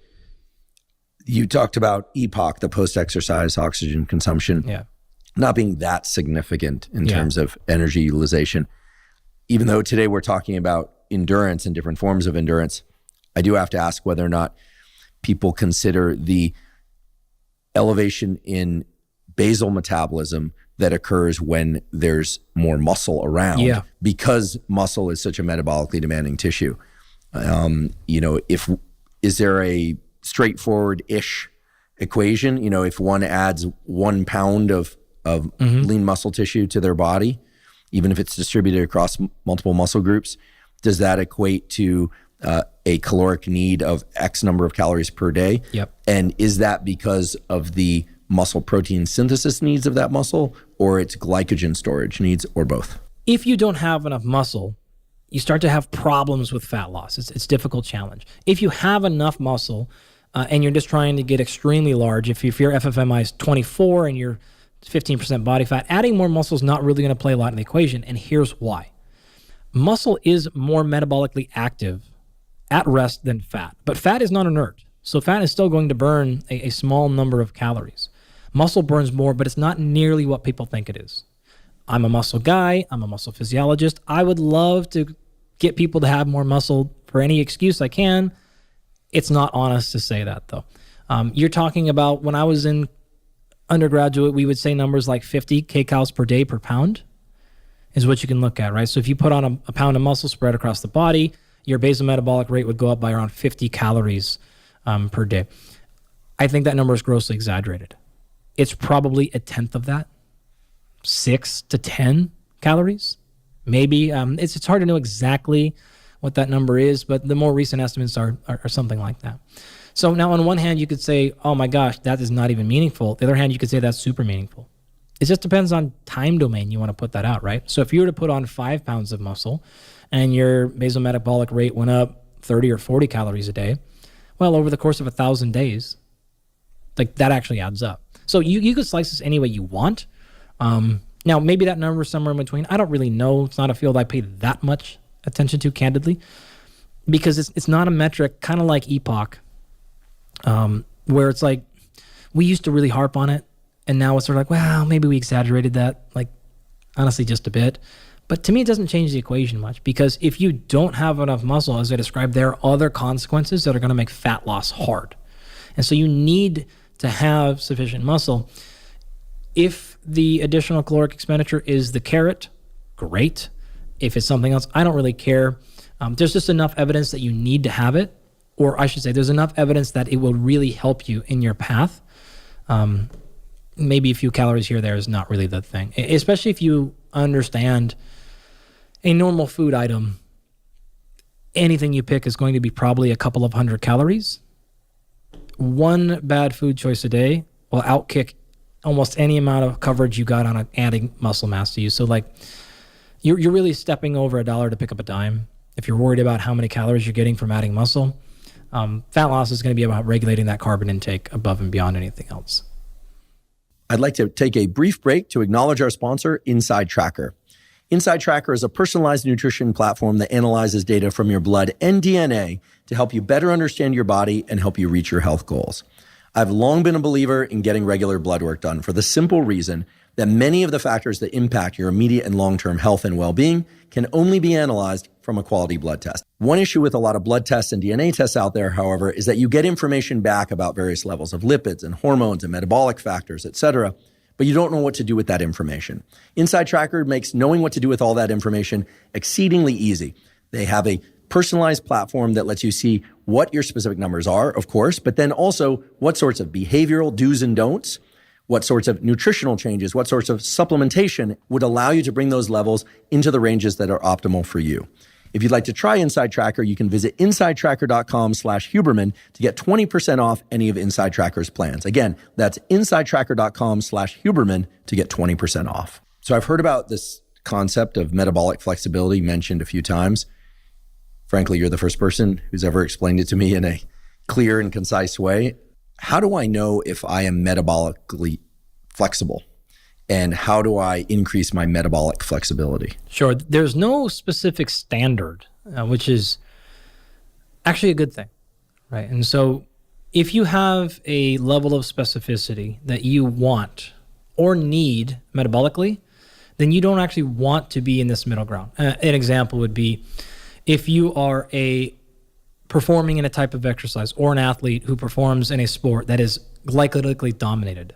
You don't want to be optimally metabolically flexible. You don't want to be super quote unquote fat adapted. You want to be biased towards the energy you're going to use. The same could be true for the other end of the spectrum. So in those particular cases, it's not optimal to be equally effective because there are no free passes in physiology, right? Your energy producing systems will upregulate or downregulate accordingly. So you will actually limit your ability to, say, maximally utilize carbohydrate as a fuel if you're trying to upregulate your ability to use fat as a fuel. And so this is like, there's a saturation point. Outside of that spectrum, most people who just say, hey, like I want to feel great throughout the day to be able to do a bunch of different things. How do you know? A couple of things. There's a lot of biological markers you can take. There's also just some practical takes. Now, none of these markers by themselves are any sign. What you want to do is probably a couple of them and then say, okay, this is maybe a clue. So again, it's really important to emphasize not a single one of these tests that I'm about to walk you through automatically means you can't use fat as a fuel, or the other case, which is maybe you're poor at using carbohydrate as a fuel. So disclaimers aside, we'll get into a couple of them. So should we think about these as informative and useful, but not diagnostic? Exactly. We would call this data inspired or data led and not data driven. Right? Great. Okay, cool. So number one, you want to think about just overall functionality. Do you have a reasonable regulation of your energy throughout the day? Now, many things could be going into this, which is why these are not specific diagnostics. But as a basic measure, we talked about blood glucose levels. A lot of people will say, again, you want that to be something like between 80 and 90 milligrams per deciliter is the blood glucose level. And you can go look at the cutoff points for what determines to be pre-diabetic and type 2 diabetic, et cetera. What I can actually recommend, there's a little bit of science here actually that I'll walk you through, but a lot of this is my personal preference.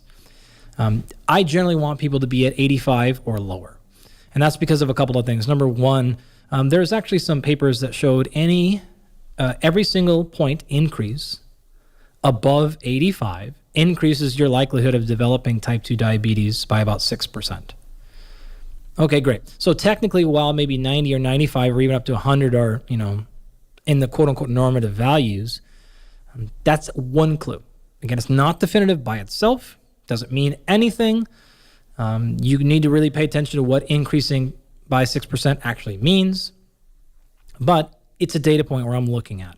If I actually then see symptomology, and we run you through maybe some questionnaires, ask how you're feeling throughout the day, and we see uncontrolled energy bouts. So you're a lot of energy, then you get really, really tired and swings. Okay, another data point. All right, and we may patch a few of these things together. That may give me some clues. That being said, again, a lot of this rhetoric is used to then scare people off of carbohydrates, and that is, I want to be as clear as possible, that is not truly the only thing people should care about, right? It can be a thing, It can also be unrelated. There are reasons you could have blood glucose concentrations at this level or energy swings that are unrelated to carbohydrate ingestion at all. All right, so one test you can run. In addition to that, if you're going to get blood glucose measured, you can look at some markers we talked about earlier, which are AST and ALT. We talked about how you can kind of look at that AST to ALT ratio before. You can actually do the inverse, which is look at ALT and AST. The kind of normative value there you're going to look at is like 0.8. I actually like to see it lower than that. And that alone has been actually associated with blood glucose dysregulation. And so if you see multiple of these signs, again, we're looking for patterns and patterns and patterns in both, in our case, biomarkers, symptomology, and performance. And now if all three of those things are lining up, you may have an issue. So performance-wise, a couple of little tests you can run. Ideally, you have some sort of standard workout you do. Oh, and hopefully it's pretty objective. So in other words, like I run the same 15-minute loop every morning for my cardio. Oh, okay, great. How long does it take you to run that loop? Like you could pick whatever distance. It doesn't really matter. What's your heart rate during that thing? And then what's your perceived exertion? Now, you should be able to do that fasted with very little drop in performance. Okay, if you can do that, then that tells me you're fairly good at using fat as a fuel source. If, however, the one day you go to do your standard workout and you feel awful fasting, that may be another clue that perhaps you're not very good at dialing in that system. If your recovery afterwards, in terms of heart rate recovery, is very long, it may be another clue that you have poor utilization of fat as a fuel source. The inverse can also be true. So if I give you something in the neighborhood of like 50 or so grams of carbohydrate, and 30 minutes later your face is falling off the table, that's a good sign that you're in the opposite. You're actually very, very, very poor at utilizing carbohydrate as a fuel. And the reason I bring that up is that is equally a problem. We hear people a lot make comments like, man, I have to stay away from carbs. I crash really hard if I do them. What that actually means is you're very poor at utilizing carbohydrates as fuel. You're getting your sensitivity is way off. We should be able to have carbohydrate at a reasonable dosage, 50 grams, and not fall asleep 30 minutes later or have to run to caffeine. So that is a sign, in our opinion, this is, again, now just my practical brain telling you, is that's a sign of dysfunction. We should be able to have plenty of carbohydrates through the day if we choose to, if we want to, for any reason. Now, of course, if you were to throw 150 or 200 grams of carbohydrate in your belly, you're probably going to take a little bit of an energy hit after that. But we should be able to have a reasonable dosage and not, have to fall asleep afterwards. What is one way that people can enhance their utilization of carbohydrates for exercise? The reason I ask is I think I fall into that category. Yep. I do consume some complex carbohydrates and fruit post resistance training. Mm-hmm. And that tends to be when I'm hungriest for them. But typically, unless I've just done some resistance training, I keep most of my daytime meals relatively low carbohydrate. And then in the evening, I prefer slightly less protein and more carbohydrate because it has this effect of sedating me a little bit. Yep. And I sleep well. And I know this runs against what everyone was taught, which is to not eat carbohydrates late in the day. No. But I like it because then I tend to wake up in the morning with, at least as far as I can tell, my glycogen stores not necessarily topped off, but certainly filled. Yep.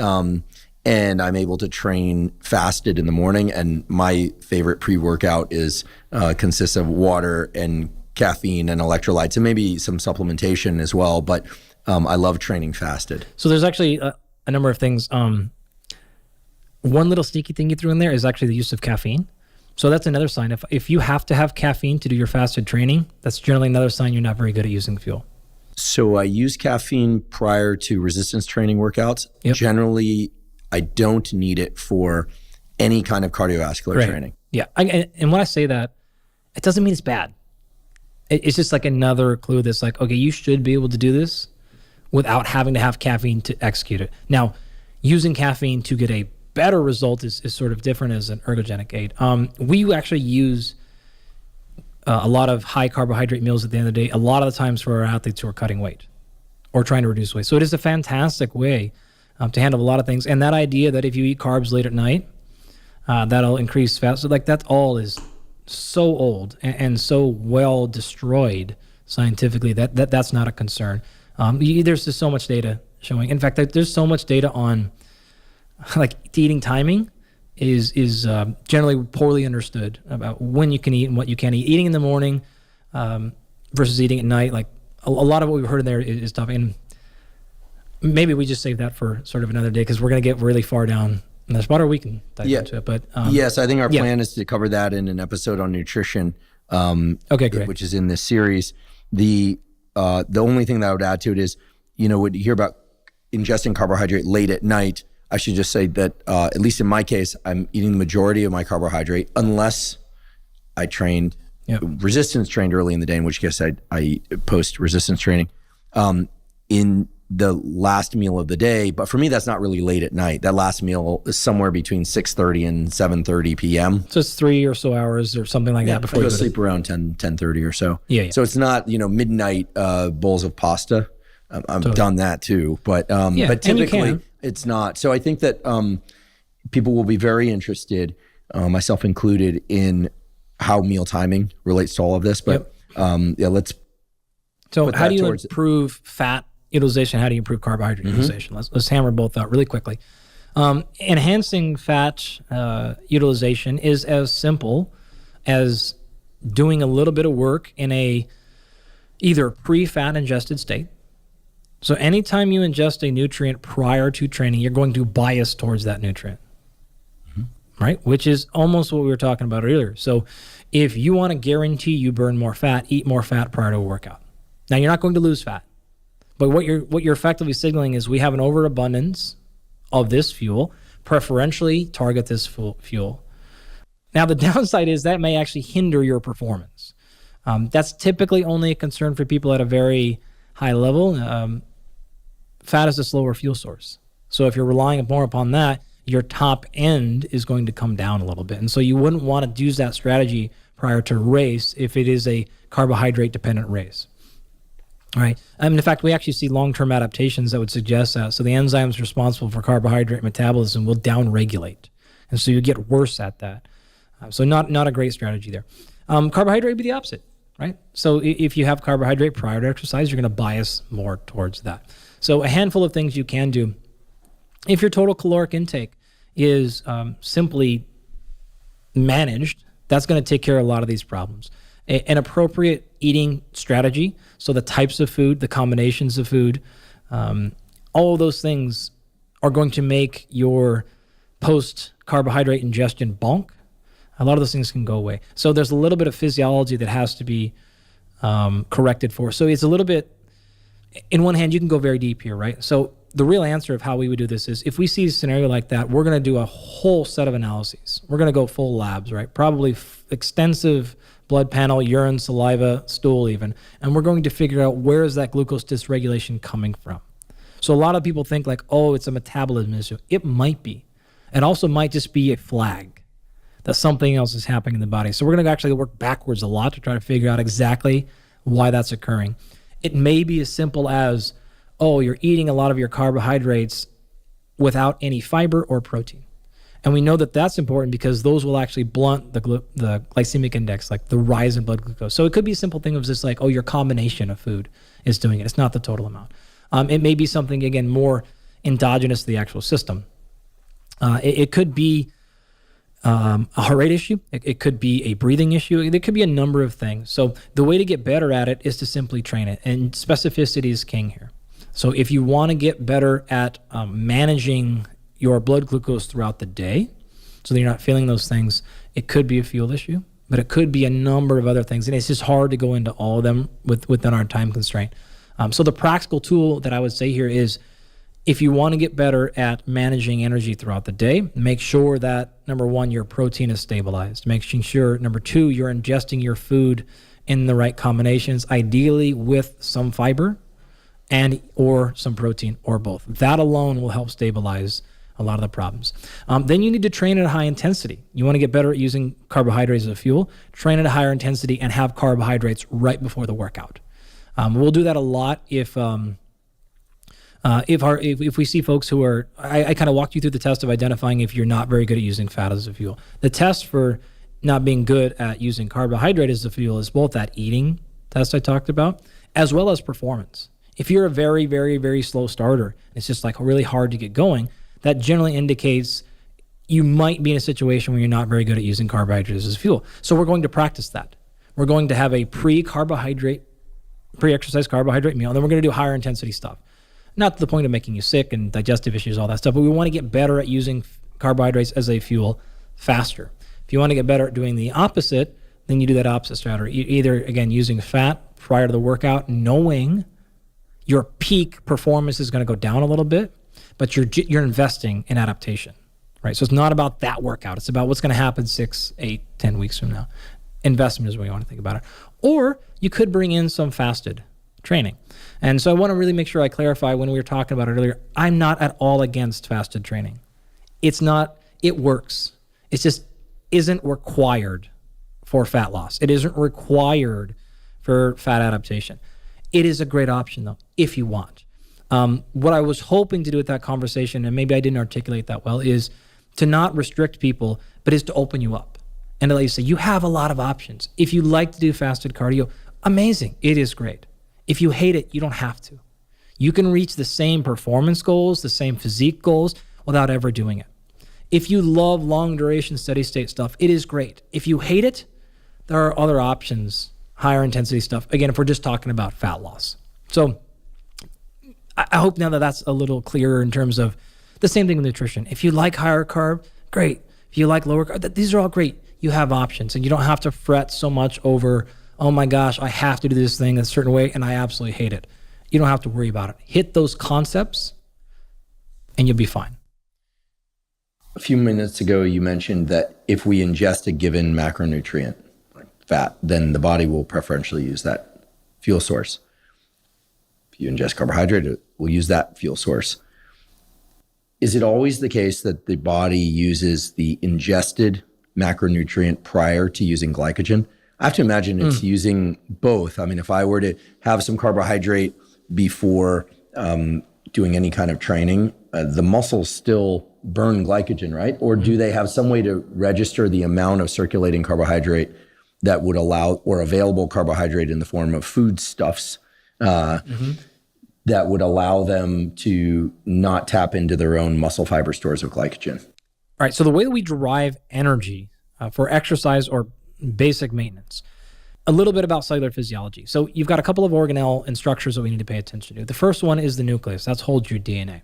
The second one is the mitochondria. And then everything outside of that, you've got all these other organelle that do a bunch of things like ribosomes for protein synthesis, et cetera, et cetera. All right, now, when you want to produce energy for exercise, anytime you hear the word anaerobic, you automatically understand we are meaning without oxygen. All right, great. That all happens in the cytoplasm. The cytoplasm is that space that is not the mitochondria, not the nucleus. So it's the space in between everything else. This is like jelly-like substance that stands there. So anaerobic metabolism happens there. Every single aerobic metabolic process happens in the mitochondria. All right, why is that important? If I go to create cellular energy and I need it the fastest possible, I'm going to go for phosphocreatine because it is stored directly in the cytoplasm. The stoichiometry is 1-to-1 there, which means for every mole of phosphocreatine I burn, I can create 1 ATP. It's 1-to-1. It is incredibly fast, but it is very limited because think about it. How much of that could I possibly store in the small size of the cell? That's it. If I need energy past that point, now I'll start using muscle glycogen because that is also stored in the cytoplasm. So it is right there. The stoichiometry is not 1-to-1. It's a little bit higher, probably like 4-to-1. So for every molecule of glycogen you burn, you're going to get something like 4-ish, like some small number of ATP out of that, which is great. But again, you're running into a storage problem. How much can I possibly store inside a muscle cell? It is very, very fast, much more effective than phosphocreatine, but so there. If I then want to metabolize any form of fat, or if I want to complete the metabolization of carbohydrates, I have to start transferring into the mitochondria. Now I start getting whole hosts of ATP. If you were to fully run through this thing, which I'll talk about in a second, called the TCA cycle or Krebs cycle, you'll get now something like 28 or 30 or 35, kind of depending, ATP per. So the energetic output is much higher. Okay, so here's exactly what happens. And I'm going to walk you through this in the form of carbohydrate, and then I'll come backwards and go through fat. So remember, carbohydrate, it is one carbon molecule that has been hydrated. So it is 1 to 1. So the actual chemistry here, it is CH2O. 1 carbon, 2 H, 1 O. Glucose is a 6 carbon chain. So the chemistry here is C6H12O6. 6 carbons, 6 waters. Very simple. That's a carbohydrate. All right. So you can imagine if you're watching on the video here, you'll see my fingers going nuts. I'll try to make sure I explain it to you all just listening in an easy fashion. So you've got this chain of 6 carbons that is in front of you.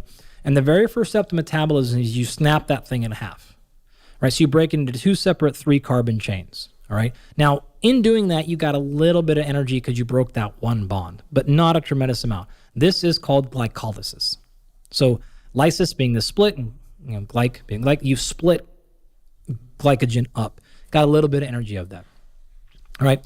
You form this 3 carbon chain called pyruvate or pyruvic acid. Okay. There's differences there, but don't kill me. Just general audience, friends. All right. I gotta communicate this to everybody.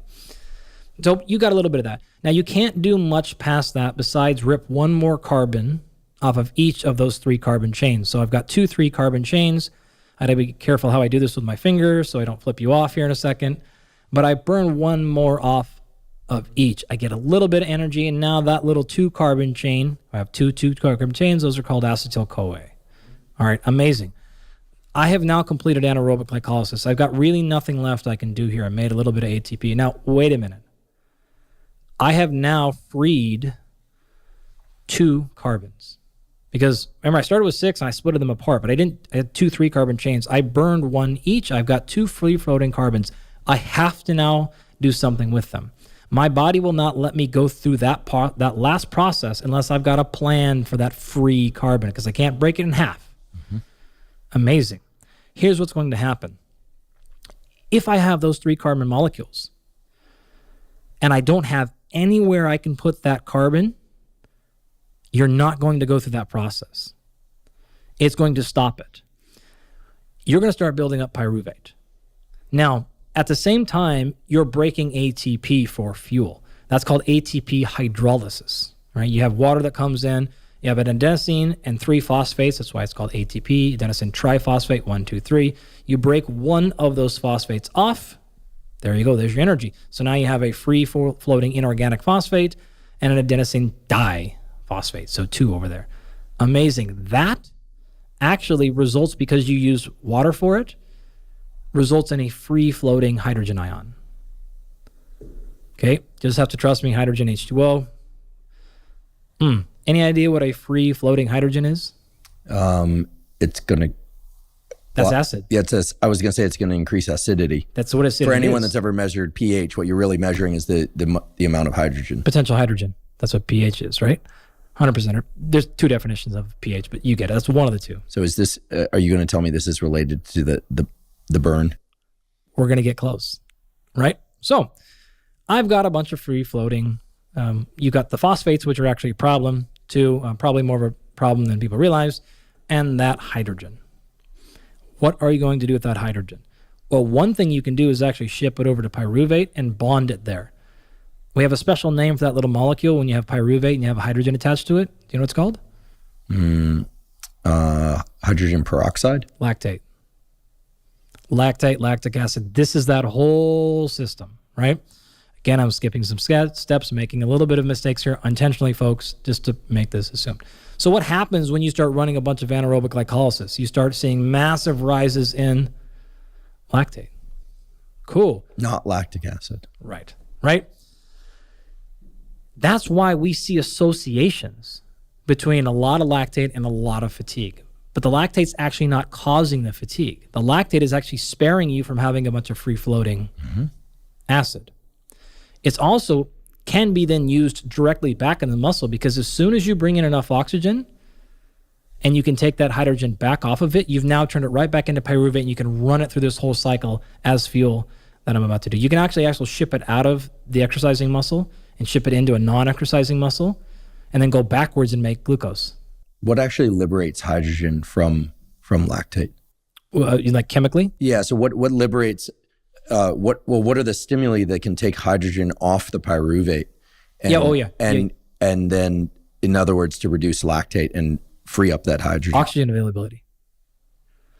So, in fact, one of the major places that you ship hydrogen to, or one of the major places that you ship lactate to, is your heart, because it's what we call like the ultimate slow twitch fiber, and has a ton of freely available mitochondria, which have a ton of access to oxygen, so it can actually then go to it, form water. The H2O can be used to form water, and now we have a place to store the hydrogen. Got it. Right? Cool. So as a result of anaerobic glycolysis, we have made a little bit of ATP. We've created a lot of waste, and we don't have anywhere to go with these end products. So when you do anything of a higher intensity, and it says, I need energy fast, you're going to go to this system first, right past ATP, because it is the fastest place to get energy, but you're not going to get much of it, and you got to deal with the waste products. Boom. Right back to the beginning of our conversation. Endurance is about two things: energy production and waste management. And we're fatigue buffering. This is it, right? How well can you handle the elevations in hydrogen, right? Drop in pH. And then what are you going to do with these products? If you want to fully metabolize a carbohydrate, you then have to do something with those pyruvates or those acetyl-CoAs. What you're going to do, if oxygen is available, you will take those things and ship them into the mitochondria. They have to go through some cell walls and some other things like that, but they're going to get inside there. Once they're in there, that 2-carbon acetyl-CoA runs through this entire cycle that we call the Krebs cycle. And that's this really interesting place. That's where B6 and NMN, people are like, that's where that whole stuff starts to kick in. All your B vitamins basically run that entire circle. And you're going to start off at the top. You have a bunch of fun stuff going on. But as a part of that circle, you're going to pull off some of the hydrogen ions. You're going to send these to what's called the electron transport chain. That's where you're going to get a ton of ATP out of. And as a result, about halfway through the turn, you're going to pull off 1 carbon. And about halfway through almost the other way through the finish, you're going to pull off the 2nd carbon. So you're going to take the 2nd acetyl-CoA, run that entire thing same through as well. And so what we did is we started off with a 6-carbon glucose chain. We split it in half. We called those pyruvate. Made a little bit of energy because we broke that one bond of those 2 carbons that are in the middle. Cool. Those 2 3-carbon molecules, we pulled 1 carbon off of each. We moved those into the mitochondria. We brought one off. We took a breath, brought in some oxygen, bonded that, took out 2 CO2 exhales. We ran the acetyl-CoA through the Krebs cycle, 2 carbons per turn coming out as CO2. So we had 6 carbons total when we started, and we exited with 0 carbons. Now we have fully metabolized a molecule of carbohydrate. That required an anaerobic start and an aerobic finish. If you don't have a lot of mitochondria, large mitochondria, high-functioning mitochondria, you're going to limit your anaerobic performance because they're going to run that door full very, very quickly. You can't go past it because hydrogen will build up way too fast. And one of the things that we know is both temperature and pH run enzyme function. So they're going to stop. You won't even be able to run through, in fact, that ATP hydrolysis phase. Even if I gave you a whole infinite supply of ATP, if I put enough acid in there, it would stop working because the ATPase enzyme needed to split and won't be able to run in a highly acidic environment or a hot environment.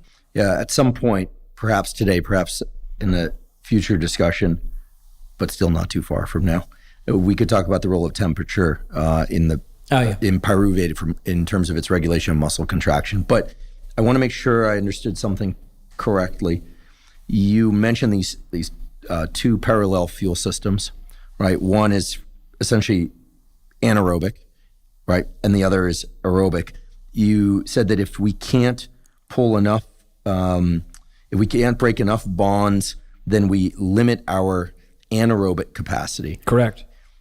I would have thought, given that the mitochondria are the site essentially for aerobic metabolism, that we would be limiting our aerobic capacity as well. Perhaps you could just clarify for me how these two things are divided, or is there not a clean division? Is it not an either or? No, in fact, again, I think it's better to think of these things rather as two separate parallel things as one big cycle. They're one gear turning the next. Being compromised in one will compromise the other. That, I should say, reminds me of what you said earlier, which is the bicycle gear analogy. That works great. So if you short circuit one, basically the chain can't move. That's fantastic. Okay, so indeed they are running in parallel, but they are interdependent. Yeah, well, they're actually not even running in parallel because they're actually funneling to the same endpoint, right? Which is like if you're going to come from the anaerobic glycolysis route or you're going to come from the fat route, which I'll talk about in a second, they're both going to be limited in the mitochondria. So when that thing's full, it doesn't matter. You can't run either system, right? So it is more of like again, if you're running the bike gears, it doesn't really matter if the back one's larger or smaller because if either one is limited, you're toast because they're running on the same system. You can sneak a little bit here and there, but not much. You also really nicely highlighted how lactate, this thing that we think of as a limiting factor, it's like the burn, it gets in the way, and it's the thing we need to stop and buffer and all sorts of things. Sure, it's actually really a fuel. It's a tremendously effective fuel. Yeah, is a strongly preferred fuel, actually. It's interesting. This is a very classic case of association, correlation versus causation, right? So the original, actually, like there's a really cool history on lactate, but it was originally found, I think, in Germany, pardon my history there, somewhere in Europe, and hunted stags. So one of the things is they sort of realized is like if we harvested a stag in a rested state when it didn't know we were there versus if we chased it and it was ran down, that these lactate concentrations were significantly higher in the latter situation. Therefore, lactate started immediately getting this association between high fatigue points, and it is easy to measure. If you were to do any sort of lactate test, any sort of metabolic test, you will see as fatigue increases, lactate will also increase. The assumption there was then, oh my gosh, it's the cause. Now we know, like, again, it's not the thing. It's in large part trying to buffer the negative consequences of ATP hydrolysis and some other things. So it is certainly playing a part in that role, but it is not the core driver. It's also why you don't need to worry about doing things to, quote unquote, reduce lactate in the muscle after exercise or to clear lactate or any of those things. You may still want to do those activities, but not for that reason. Lactate's fine. You're actually going to use it in, again, the neighboring exercise muscle fibers in the same muscle. Another muscle, you can send it actually to the liver, and it can actually go through gluconeogenesis, and it can actually replenish liver glycogen just as that fuel source, or you can send it to the heart, or any number of sources. You can also just kind of put it in circulation, put it back in the muscle, and once enough oxygen is there, you can just kick it right back into either glucose or glycogen. It's totally fine. So it is obviously clear, though, once that number gets very, very high, other things are going to be happening that are going to be causing a lot of hurt. And this is your managing waste, right? It is really an issue of managing what am I going to do with all this extra carbon? What am I going to do with all this extra inorganic phosphate and some other nasty byproducts? But that's the thing you have to deal with. I'd love for you to teach me how different ratios of fuel sources are used depending on how long I happen to be exercising. For example, if I do a very short bout of exercise, typically that's correlated with a higher intensity output. I mean, I suppose I could jog for 1 minute, but here I'm thinking about sprinting for 1 minute or less. Which fuels are used? Is that mainly driven by fat stores, by carbohydrate stores? Is it driven by dietary fat preferentially, or carbohydrate that I've ingested, if indeed I've ingested those, or protein for that matter? And then as we transition to exercise that goes a little bit longer, anywhere from 3 to 5 minutes, how do those ratios change? And as we transition to longer duration, what most people think of as endurance exercise, but long duration output of 20 minutes or more, leading all the way up to a full marathon, how does that change the ratio of fuel sources that are used? And I'd be particularly interested in distinguishing between carbohydrate, fat, and protein that's ingested, so coming from food sources, or carbohydrate, fat, and protein that are coming from storage sites within the body. Okay, great. Let's start at 0 seconds and run all the way through marathon. And we'll flag the distinctions where they start changing. As soon as you want to create muscle contraction and power, the very first source of energy is phosphocreatine. That's going to power you for 0 to maybe say 8 to 15, 20 seconds of maximal exertion. And that's coming from the muscle fibers themselves. Yeah, that is actually stored in what's called the cytoplasm. So this is a little area or space in the muscle fiber that's sort of like in this jelly-like substance. And it's nice because 1 molecule of phosphocreatine gives you 1 molecule of ATP. So it's not a big energy output, but it's very fast because it is stored right there in the local exercising muscle. Right now, if you need energy past that point, say 10 or 15 seconds up to maybe a couple of minutes, this is now you're going to have to transition because you're going to burn through that phosphocreatine and it's going to be out. You're going to have to move to now carbohydrate metabolism. This is what we call anaerobic glycolysis. So there's 2 phases of glycolysis. Now, glycolysis itself means glucose burning. All right, so it just means we're using carbohydrate as a fuel source. So initially, when we start off this cascade, which is going to take us again for a couple of minutes, carbohydrate utilization comes first from the exercising muscle. So it's very similar to phosphocreatine that way. If you start running low on it, you can actually start pulling blood glucose. And if blood glucose gets low, you'll have to start getting glycogen from the liver to keep that up. And we've sort of covered that conversation. All right, so a little bit of chemistry here. Just give me a little bit of room here. So now remember, a carbohydrate is a carbon molecule that has been hydrated. So 1 carbon attached to 1 water. And remember, water is H2O. Most of the time when we're talking about glucose, it is in a 6 carbon chain. So 6 carbons attached to 6 water molecules. All right, great. When I go to split this up through anaerobic glycolysis, it works a little bit like this. So you've got this 6 carbon chain. The first step is to snap that thing in half. You're going to make 2 3 carbon chains. Now we broke 1 bond right there, so we got a little bit of energy, but not a tremendous amount. At the end of anaerobic glycolysis, you're going to net something like 3 or 4 ATP. So more than you get from the phosphocreatine Triple system. or quadruple, but still not very much. There's another major downside that's coming in a second to this system. The upside is it's fast.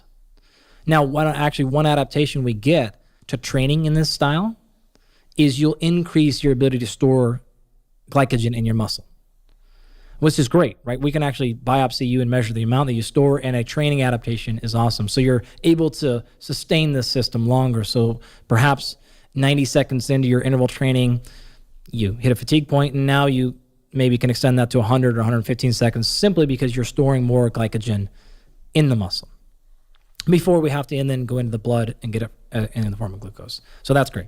So we've got this 6 carbon molecule, and we split this in half. We got that little bit of ATP. And now we're in this little tricky position because this 3 carbon molecule is what we call pyruvic acid. And again, chemistry folks, I'm skipping some steps. I'm going to intentionally make some mistakes here. I'm making sure the entire world listening, regardless of where they come in, can follow me here, okay? So don't burn me on the details.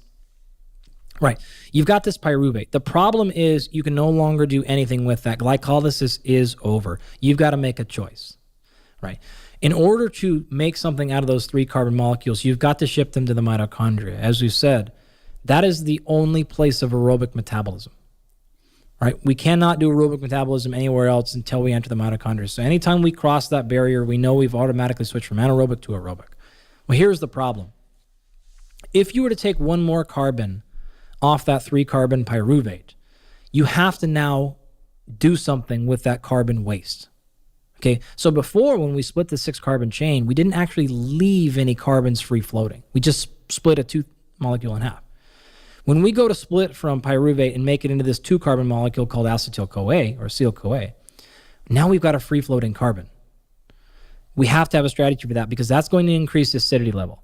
Any enzyme in our body that works to create fuel is very pH sensitive, all right? So if pH gets off either high or low, these enzymes can't work. And that's really, really important because even if I were to give you a direct injection of ATP, remember that's that energy currency, that's the only way we can actually form energy. I guess remember to clarify, anytime we're using phosphocreatine or glucose or fat, which we'll get to in a second, we're not actually getting energy for exercise by breaking those down. We're getting energy that we can use to then make ATP. We break that ATP down. That's what's actually powering muscle contraction. You can go back to our previous episode where we walked you through the detail of the muscle contraction. But that's what we're after, okay?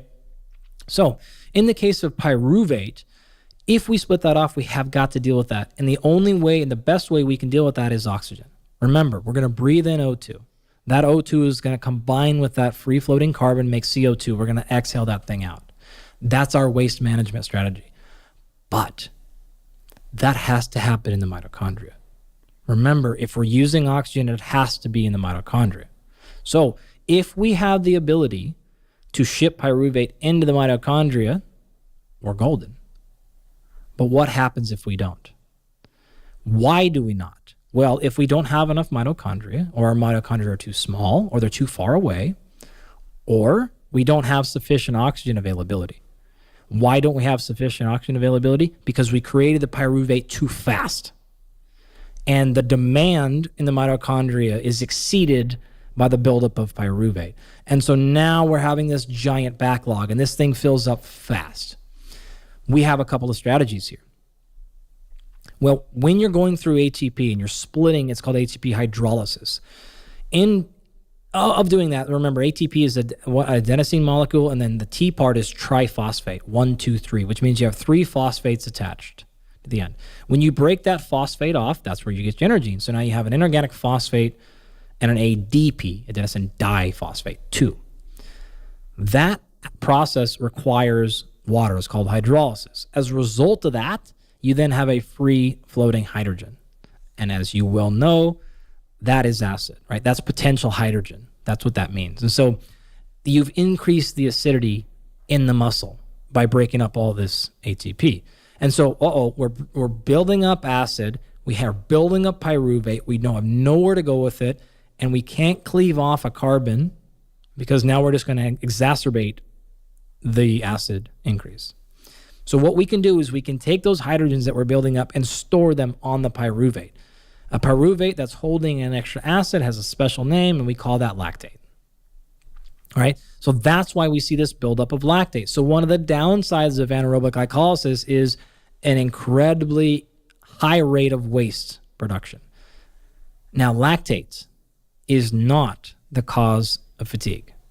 In fact, if you think a little bit more carefully about what I just said, it's actually stopping you. It's what we call an acid buffer. You can actually use it for a bunch of other things. You can ship it to a neighboring muscle fiber in the same muscle that's not working. You can ship it to the liver. You can ship it to the heart and a bunch of other places. And then you can actually just work backwards. So if you ship it to, for example, the heart, and it's got a bunch of mitochondria that are free, you can bring in the oxygen, attach it to that hydrogen, make water, and now you're right back to pyruvate. You put 2 pyruvate back together, and now you just make glucose. So you can actually store it in the liver. This is a process called gluconeogenesis through this fancy thing called the Cori cycle, which is what the proper cycle here is. So you can use it as a very potent fuel source. In fact, a lactate is a tremendously valuable fuel source, not only for exercise, but for cognition and a bunch of other things. So lactate, in fact, this is why... if you've seen any of the research about pre-exam testing exercise, you'll see a noticeable increase in exam scores if you do a 20-minute bout of exercise prior to taking the exam. And it's largely, in part, probably because of things like elevations in lactate. How intense of exercise would be most beneficial? I don't know that exact answer. I just know that generally any form of exercise is good, but if you were to reach a reasonably high heart rate, you're probably going to see. In fact, there's an acute and chronic adaptation here. So folks that exercise have better memory retention, scores and exams, etc. But then also doing it prior to that exam, make sure you're recovered and rested back down to straight, but you'll generally perform better. Previous guest on the Huberman Lab podcast, who's a psychology professor and neuroscientist, and also dean of College of Arts and Sciences at New York University, NYU, Wendy Suzuki, is religious about daily morning exercise, specifically for this purpose of enhancing learning and memory, and has a lot of really beautiful data. I consider one of the real pioneers in this space. So if people want to learn more, they can look to that episode or Wendy's work. We can provide a link to a couple of the papers. But this is fantastic in that it's incredibly clear. I think for the first time, I'm understanding what lactate is really doing. And it's dispelling a lot of myths that I think I and a lot of other people arrive to the discussion about lactate with. What happens when the bout of exercise extends longer? Amazing. So if we want to continue past that point, we have to have some sort of strategy to get through it, right? We're stuck. We're out of gas. We have to then ship it to the mitochondria. And now we're going to enter what's called aerobic glycolysis. And this is going to take us anywhere from, again, say that 90 seconds of all-out work up to really 20, 30 minutes. In fact, it really will take us to unlimited. If you look at a highly competitive marathon runner, even those that are running, say, your 2-hour marathon, those folks are burning up to 80% carbohydrate. It is not a fat burning thing. And the reason is fat metabolism is way too slow. It provides a lot of energy, but it is incredibly slow. If you're trying to run a 4.5 or so minute mile, repeated 26 times, you have to be moving fast.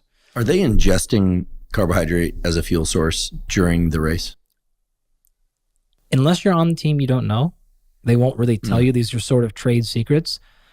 It would be, I would say, fairly rare to not have something, right? There's a bunch of different strategies. If you're going to go really long, like some of these, like cycling, where the races will be several hours, then you actually might go to some fat as fuel sources. I know a lot of cyclists are using ketones and things like that now. But traditionally, most endurance folks are going to bias heavily towards carbohydrate. Now, in one respect, you're not going to run out of carbohydrates until you're many hours in. These folks are a unique case, but the average individual who's doing an hour and a half cardio even, you're not going to be limited by your carbohydrate stores. You're going to be just fine. You're going to be limited by some other things, which we'll maybe sort of break down here in a second, but you're going to be fine there. A lot of those folks will take carbohydrate, though, at very specific intervals. You do want to be careful, though, of ingesting too many fast carbohydrates prior to your exercise spout. We actually have this little thing that's called the insulin glucose double whammy. And what that means is when you ingest carbohydrates, immediately your blood glucose goes up, and that's depending on the type of carbohydrate and things like that. Well, the same thing happens with exercise. And so what happens is insulin wants to start pulling glucose out of the blood. At the same time, muscle wants to start pulling glucose out of the blood. And so we have this giant bolus of carbohydrate come in, and then all of a sudden our blood sugar crashes. And so if you're going to be doing so your first half marathon or something like that, and you're in those giant corrals where there's 100 people waiting to go and you're standing there for 45 minutes, you may or may not want to slug down like 3 or 4 bananas and a bagel and honey and things. Like, you probably don't need that. Now, not everyone experiences this double whammy, but it has been shown in the literature to happen to some people. So you want to just be a little bit careful. An easy way to combat that is just practice exactly what you're going to do in your race, in your training. It's like the simplest advice ever, but you'd be stunned how many people do things during the race that they've actually never done in training. I suggest people do exactly what you described also for any kind of cognitive testing. Of course. Before a big exam is not the time to discover whether or not you can handle twice as much espresso or take a nootropic for the first time or change anything. I mean, if indeed the score on that exam is meaningful to you, you keep things regular. So to recap what we've done here is we started off in the cytoplasm with this glucose molecule that has 6 carbons. We took that thing, we split it in half. We call that thing anaerobic glycolysis. We made a little bit of energy, but not much. We take those 3 carbon molecules, we ship them into the mitochondria. We take each one of those, we cleave off 1 carbon each. Those carbons, we take a breath in, we attach them to oxygen, we exhale them, get rid of that energy. We are now fully into aerobic glycolysis. Each one of those 2 carbon molecules we run through the Krebs cycle. Each round of the Krebs cycle burns 1, 2 carbons. So we go 1, 2, 1, 2, and now we've gone from 6 carbon molecule all the way down to 0. We used the hydrogens that we pulled off of that Krebs cycle run to go to the electron transport chain. From there, we made a whole bunch of ATP, and so we have now fully metabolized 1 molecule of carbohydrate, and the end product of all of it is simply ATP, water, and CO2. Beautiful. And leads me to the conclusion that most everything is really about utilization of carbons and exhaling CO2. Is that how I should think about bookending what you just described? This is why we started off the conversation with the circle of life. This is really a carbon game. This is why we call chemistry with carbon organic chemistry. Right? That's what this whole thing is about. Any living being has to run through metabolism. It's all a carbon game. Any living being has to use ATP. This is all just a big fancy game of how do I make ATP and handle the waste. Remember, endurance is all about waste management, fatigue resistance, the same thing, and energy production. We're playing a game here. The whole game, bring in energy, use it, mitigate waste products.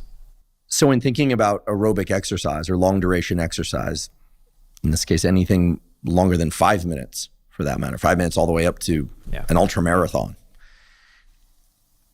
the breathing associated with endurance exercise, the heart beating, which of course is associated with the breathing and vice versa, it's really all about bringing oxygen into the system that then allows those carbons to be used and within the mitochondria specifically, and then carbon dioxide to be exhaled as we work through the carbons on the sort of beads on a string. Is that right? Unless you're moving incredibly fast for a very long time, and we're talking probably north of 90 minutes, endurance is really not a game of making sure I have enough fuel. It is simply managing the waste production. And that's exactly what you described. You need to bring in the oxygen so you can handle the carbon that's building up as a result of both the anaerobic glycolysis. That's our game here.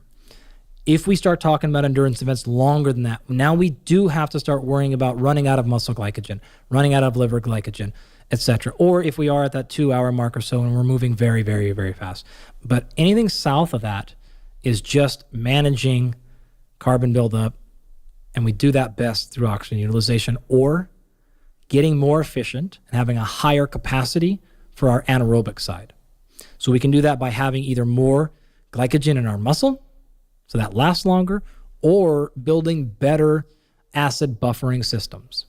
And there's a whole line of supplementation that are specifically acid buffers. There's a whole line of training. There's a whole line of breathing to manage that. So we have a lot of strategies where we can maximize endurance. All we have to do is go back to the earlier part of our talk, which is figure out what's the actual limiting step and then train according to that, or do your strategy, your nutrition, your supplementation that defeats that limiting factor. For an example, if you are trying to maximize your performance in this 20-second maximal burst, and your strategy for that was to make sure that your muscle glycogen is saturated, it's probably not going to help a ton because you're not going to be limited by total fuel. You're going to be limited by your ability to buffer acid. However, storing more glycogen in your muscle in preparation for a marathon is a tremendously effective strategy because that will become a limiting factor. So what we can do actually next, if you'd like, is we can just walk through these and look at the individual limitations, where the failure point happens, and then that effectively will outline your strategy for improving them. So you taught us about carbohydrate utilization as a fuel source. What about fat and what about protein? Great.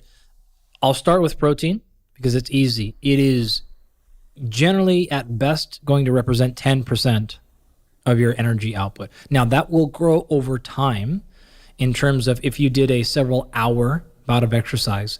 When you started doing it, you might be using 5% of your energy from protein, and then that might grow to 10 or so. And that happens because you start running low on muscle glycogen. You start running low on liver glycogen. You start then having to pull in energy from another place. So like as those numbers go down, you'll see an increased uptick of energy from fat as well as protein. Having said that, it's not a tremendous fuel source. It is only aerobic, so it has to be oxidized. Those are the same thing. When I say oxidized, you use oxygen to burn something to make a fuel. So it's not a significant contributor to energy in that regard, and unless you're talking ultra marathons or longer, and it is also not something that can enhance performance. And so we don't really need to talk much more about it than that. In terms of fat as a fuel source, now here's the fundamental difference. While carbohydrate starts anaerobically and finishes aerobically in the mitochondria, you're using mostly the carbohydrate in the exercising muscle tissue. Eventually you can pull from blood, and then you can pull from the liver. With fat, you have a tiny amount stored in the muscle, intramuscular triglycerides. But the overwhelming majority of fuel you get from fat comes systemically. And so now we have a fundamental difference. We actually literally have a time problem. I can get energy from carbohydrates faster because it is directly there. If I go to pull it from fat, I've got to pull it from the rest of the body, which is why somebody who loses fat loses it from their entire body, despite the fact that they may be only exercising a couple of parts. So think about a runner, someone who lost a lot of fat running. You don't see them just lose fat in their legs. It comes from their face and their neck and everywhere. Why? Because what you're going to do is pull fat from the entire system. You're going to break it down through a process called lipolysis, which just means you break it down from the stored form. You put it in the blood as that glycerol backbone, which is that 3-carbon backbone, in the individual fatty acids. It's going to float through the blood. There's a 7-step system here, but we'll skip it for now. It's going to have to get then uptaken into the muscle. In the muscle, then it has to get taken up and run into the mitochondria. Now, that backbone, that 3-carbon glycerol backbone, is actually going to function almost exactly like the 3-carbon pyruvate. Just get it into the mitochondria, cleave off 1 carbon, run it as acetyl-CoA, bada bing, bada boom. Exact same thing. Super easy to metabolize, small enough to go through the mitochondrial membrane. The fatty acid chains become a problem. So if you have a chain that's longer than our 8 or so carbons, it has to actually go through a special transporter on the cell wall to get in. And that's going to be limited by a thing called carnitine. And you're probably familiar with that as a supplement. You may have talked about it. There's a lot of places that make it. That's going to be a limiting factor.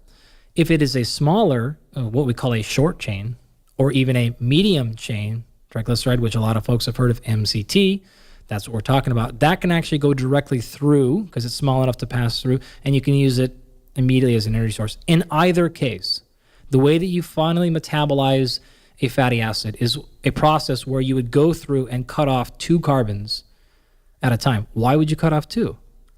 Because you're trying to make that 2-carbon acetyl-CoA so you can run through that Krebs cycle again. Because you're cutting off 2 carbons at a time, we have a special name for that oxidation process. It's called beta oxidation. That's exactly why we call it beta oxidation.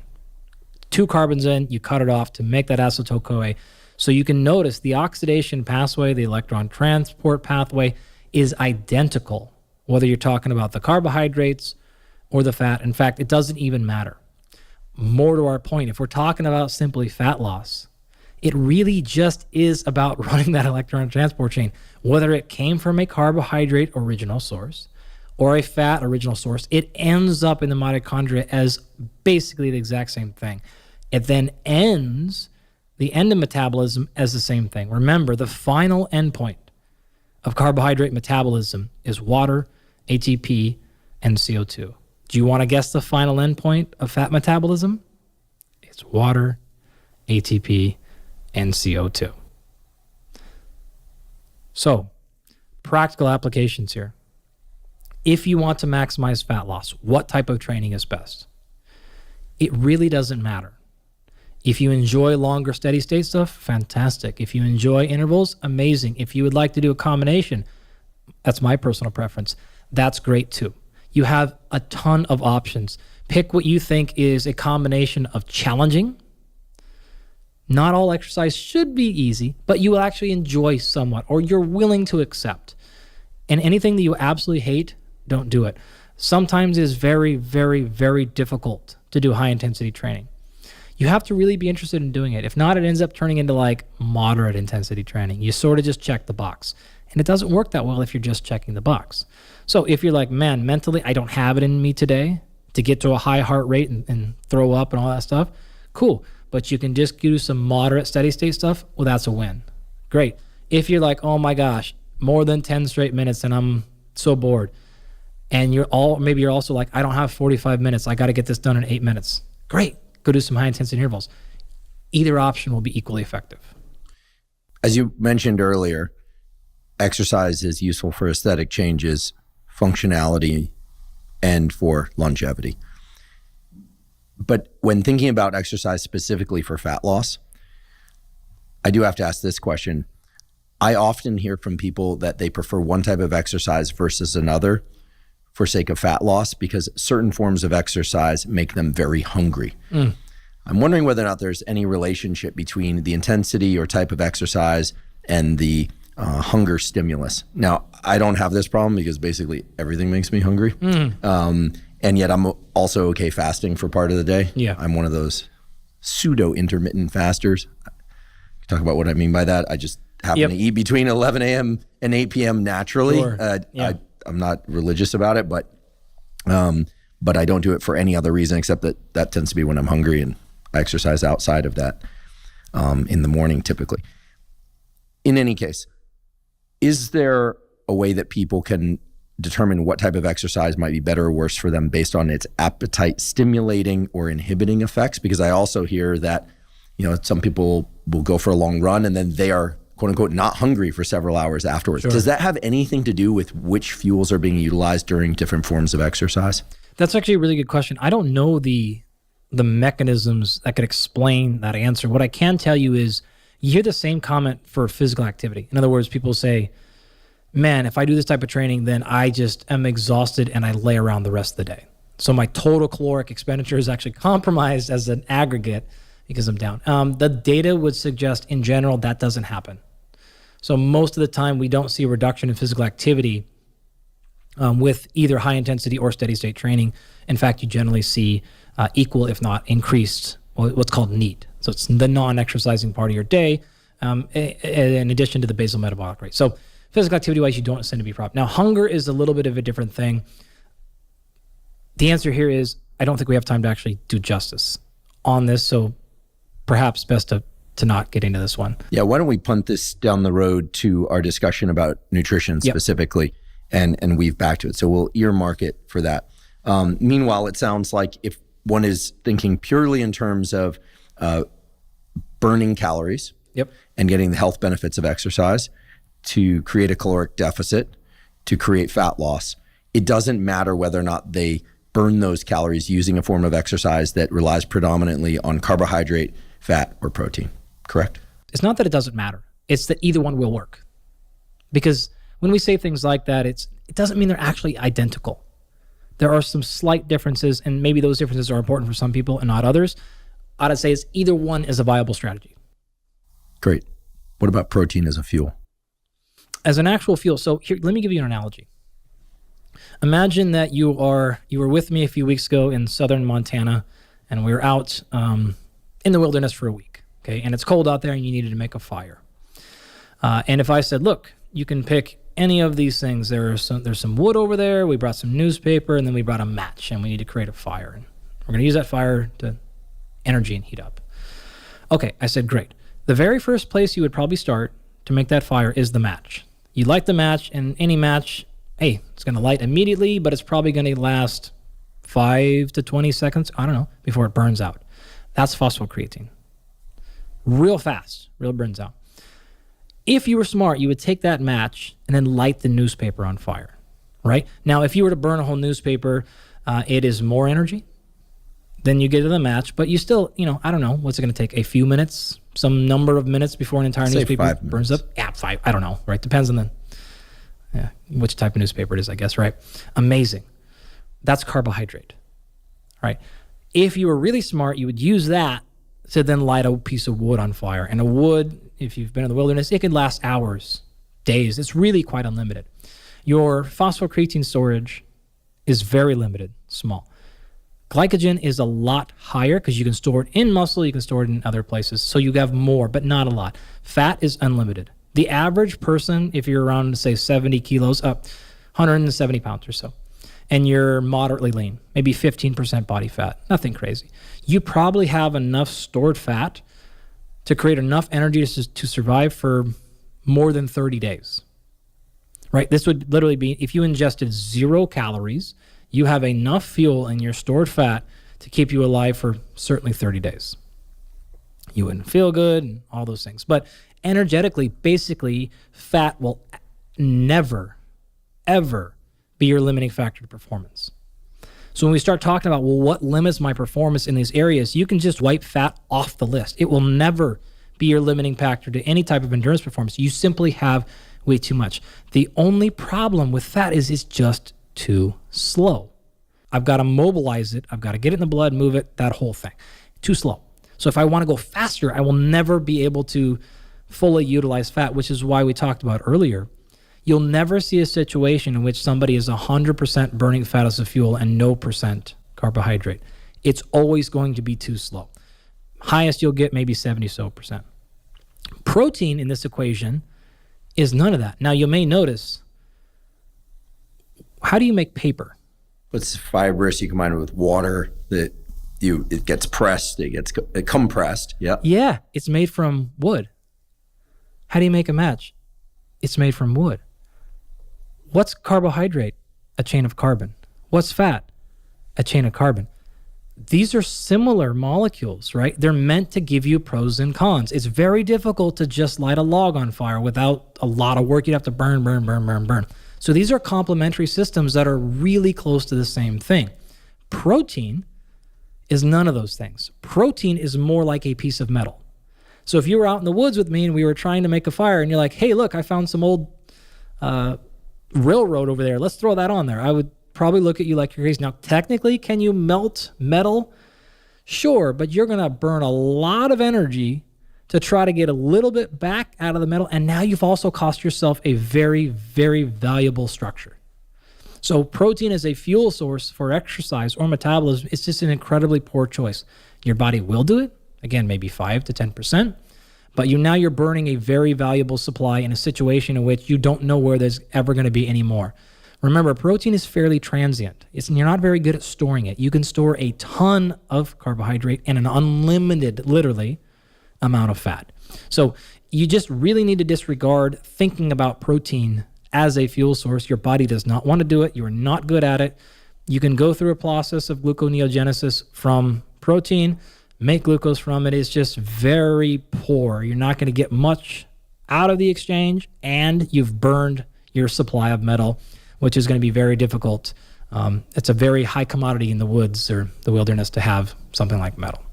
For people that consume very low carbohydrate or zero carbohydrate diets, are they pulling more energy from muscle? So, which I imagine is a conversion of amino acids into ready carbon chains? Yeah, I mean, in this particular case, once you've reached a certain level of adaptation, you've just gotten extremely good at generating glucose from other fashions, right? So you can bias heavily towards fat adaptation. The downside is, and we've seen this borne in the literature, you're going to perform slower. So if you don't care about maximizing performance, especially over something where it is a maximal effort for a few minutes or something, then maybe you're not concerned. And that's absolutely great, especially for people who just don't exercise. Then, hey, geez, very little concern here. But if you're interested in your performance and you're wondering why you're just like slugging it down, well, what you've done is you've down-regulated the ability, literally the enzymes responsible for that entire anaerobic glycolysis portion, they get down-regulated, which means there's not as much around anymore. And so you get really bad and slow at using carbohydrates as a fuel source. So it's a very poor strategy for people in an anaerobic-based sport or who like that type of activity. Again, if you don't care, no problem. If you don't exercise at all, then you really have no problem there, which is actually why a high-fat, low-carbohydrate nutrition strategy for people who don't do much physical activity is probably it's very effective. It is a really good strategy for weight management, for energy stabilization throughout the day, and the research would very much support that. In my observation, I would agree. I've tried low carbohydrate diets of severely limiting or completely eliminating carbohydrate, and after about 2 or 3 days, I feel pretty lousy, but mostly because I want to train very intensely in the gym. In addition to doing longer runs, I tend to do all of those things across the week. Yeah. But I've also observed, and in fact know several people that love the very low carbohydrate, aka ketogenic type diet. They're not doing ketogenic diets for mental health reasons per se, but indeed those people tend to do very limited exercise, or they tend to do a lot of long endurance, but low intensity long endurance. These are the I walk to get my exercise types, and they do indeed walk a lot. And some of them manage to control their weight very readily and like that diet for that reason. When we had Lane Norton on the podcast, he pointed out quite aptly that in order to lose weight, you have to restrict something, either time or macronutrients, et cetera, to arrive at that subcaloric threshold. get below the sub-maintenance threshold. I guess one of the things I want to point out is this should be received as, again, not a this is better or worse. This is just, you now have a ton of options. So whatever personal preference, other factors, you get to craft this strategy of performance, aesthetics, and health based on your personal preferences. At this point, I'd like to go back to our classic list of 9 adaptations that exercise can induce. The first 4, of course, being largely unrelated to today's conversation, but that were covered in the episode that we did on strength, speed, and hypertrophy. So just to remind people, the 9 adaptations are: number 1, skill and technique; 2, speed; 3, power, which is speed times force; 4, strength; and 5, hypertrophy. Today, we're talking about the remaining adaptations on that list, starting with muscular endurance, followed by anaerobic capacity, followed by maximal aerobic output, and finishing at number 9 with long duration exercise. So if we could start with muscular endurance, this would be number 6 on the list of 9 adaptations. Muscular endurance. How do I build muscular endurance? Why should I build muscular endurance? And just to remind me, what fuel sources are predominating when I'm training for muscular endurance? Great. So remember, muscular endurance is something that's going to be generally in a local muscle. It is not a cardiovascular or systemic issue. And it tends to be something in the neighborhood of, say, 5 to maybe even up to 50 repetitions. So this is the classic example we give here is how many push-ups can you do in a row? Most people are going to land somewhere in that range I just said. How many sit-ups can you do in a minute? How many pull-ups? How long can you hang on a bar as a dead hang? Things like that. That's muscular endurance. Muscular endurance is not a mile run or a marathon or anything like that. So how long can I stand without breaking posture? This is muscular endurance. A plank, a wall sit. Great. Yes. Love all these things. Okay. Now, the reason I took you on that big, long metabolism journey is so I could help you understand exactly how to train this factor or any of these factors with a more comprehensive understanding of what's happening. Meaning, thinking back to the metabolism, if I'm going to ask my triceps to do 50 push-ups in a row, what's going to be my limiting factor? Am I going to run out of fat? No chance. Am I going to run out of glycogen? No chance. That's way too few of repetitions. You have a lot left there. So what's going to be the thing that stops me from getting 51 repetitions? Either you're going to have too high of a pH rise, so too much acid buildup, or you're going to have a problem clearing the waste. So really, this is 2 factors: dealing with acid buildup and getting acid out of the muscle tissue and into circulation, because you have plenty of ability to handle that small amount of acid buildup in your entire body. It's just you can't handle it in that tiny spot. Now, I picked the tricep for a very specific reason. You're going to deal with more pain when you use a large muscle group like your quads or your glutes than you are with a small muscle group. For example, nobody ever threw up after arm day, but a lot of people throw up after leg day. Why is that? Look at the total amount of waste that you're dumping into your system when you have quadrupled or 10x the muscle size. Small muscle groups are only really going to be challenged in that local area. Large ones will dump so much waste into the system that you'll want to avoid that as quickly as possible. And that's one of the reasons why you throw up after hard exercise. Great. So the reason I'm laughing because I don't think I've ever thrown up from a weight training session. And so it's making me wonder if I've ever trained that hard. I've received or obtained the progress that I've wanted to generally over time, not every week, every workout, every month, but certainly over the 30 plus years that I've been weight training, I've achieved the results I've wanted. I have, however, vomited after a long run when I didn't hydrate well. Sure. Or if I drank too much water. Sure. Oh, sure. Too much water. Yeah, you'll get that out quick. Right. I just want to be clear because I think some people are getting the picture that if they're not vomiting at their end after their leg workout, that they're not training according to your standards. Again, by the way, Dr. Andy Galpin runs experiments in his lab. He's recruiting subjects all the time. Also known as my graduate students. That's right. Yeah. In any event, sorry to interrupt, but I felt it was a Great. necessary interruption. So muscular endurance, there's plenty of fuel. Plenty of fuel. You manage acid buildup, and you also need to get that fuel out of you. That's going to be a capillarization issue. So the way that we can think about this is capillaries surround your muscle, and the whole point of them is so that blood can come into them. They hit this capillarization. That actually slows the diffusion rate of blood down, and so you can exchange nutrients in and get waste products out, and then we get things back into circulation. So the more of those you have, the better you are at dispersing any of these waste products buildup, whether it's CO2 or the acid. So the adaptation you're looking for here is an increase in capillarization, potentially a slight increase in mitochondria, but the time is too fast, right? So we're going to be able to need to do these 50 repetitions in, say, under a minute or something like that. So getting the mobilization into the mitochondria, getting fuel that way, too slow. That's not really going to get our performance here. So what are strategies to increase acid buffering ability and then capillarization? So on the capillarization side, you simply need to train at that ability. So you go close to failure and practice that often. That alone will increase blood flow to that local area, which will take you through your process of increasing capillarization. Easy peasy, specificity. Right, so, there. Just to briefly interrupt, I find it remarkable, although not surprising given how amazing the human body is, that simply by doing some movement repeatedly, like a wall sit or or push-ups or dips for that matter, repeatedly over and over and over until you reach that failure point, or that quaking point in the case of a wall sit, that provides a stimulus for more capillaries to be built into the system. Literally, the production or the trafficking of endothelial cells, which make up the capillaries and allow basically more little pipes to feed the system with oxygen and remove waste products. It's correct? like irrigation, right? Imagine you had a giant field and you had two big pipes running down the outside.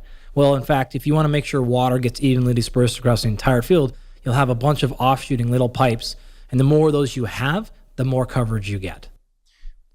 Do we know what the specific signal is that says, hey, I failed at this, we need more capillaries? I actually don't know what that is. I would speculate it's a combination of acidity as well as carbon dioxide and probably some nitric oxide stuff happening there, but I actually don't know.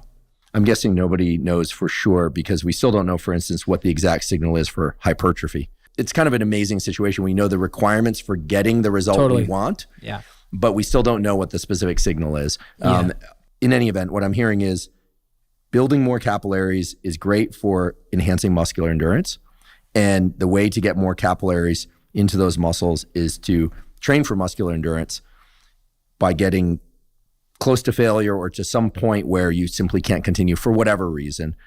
Could you give us an example of what a reasonable training protocol might be in terms of the classic Galpin list now of exercise choice, maybe a few options, order, volume, and frequency? Great. What should we be doing? How often should we be doing it? And, for instance, should I do wall sits to failure, then push-ups to failure?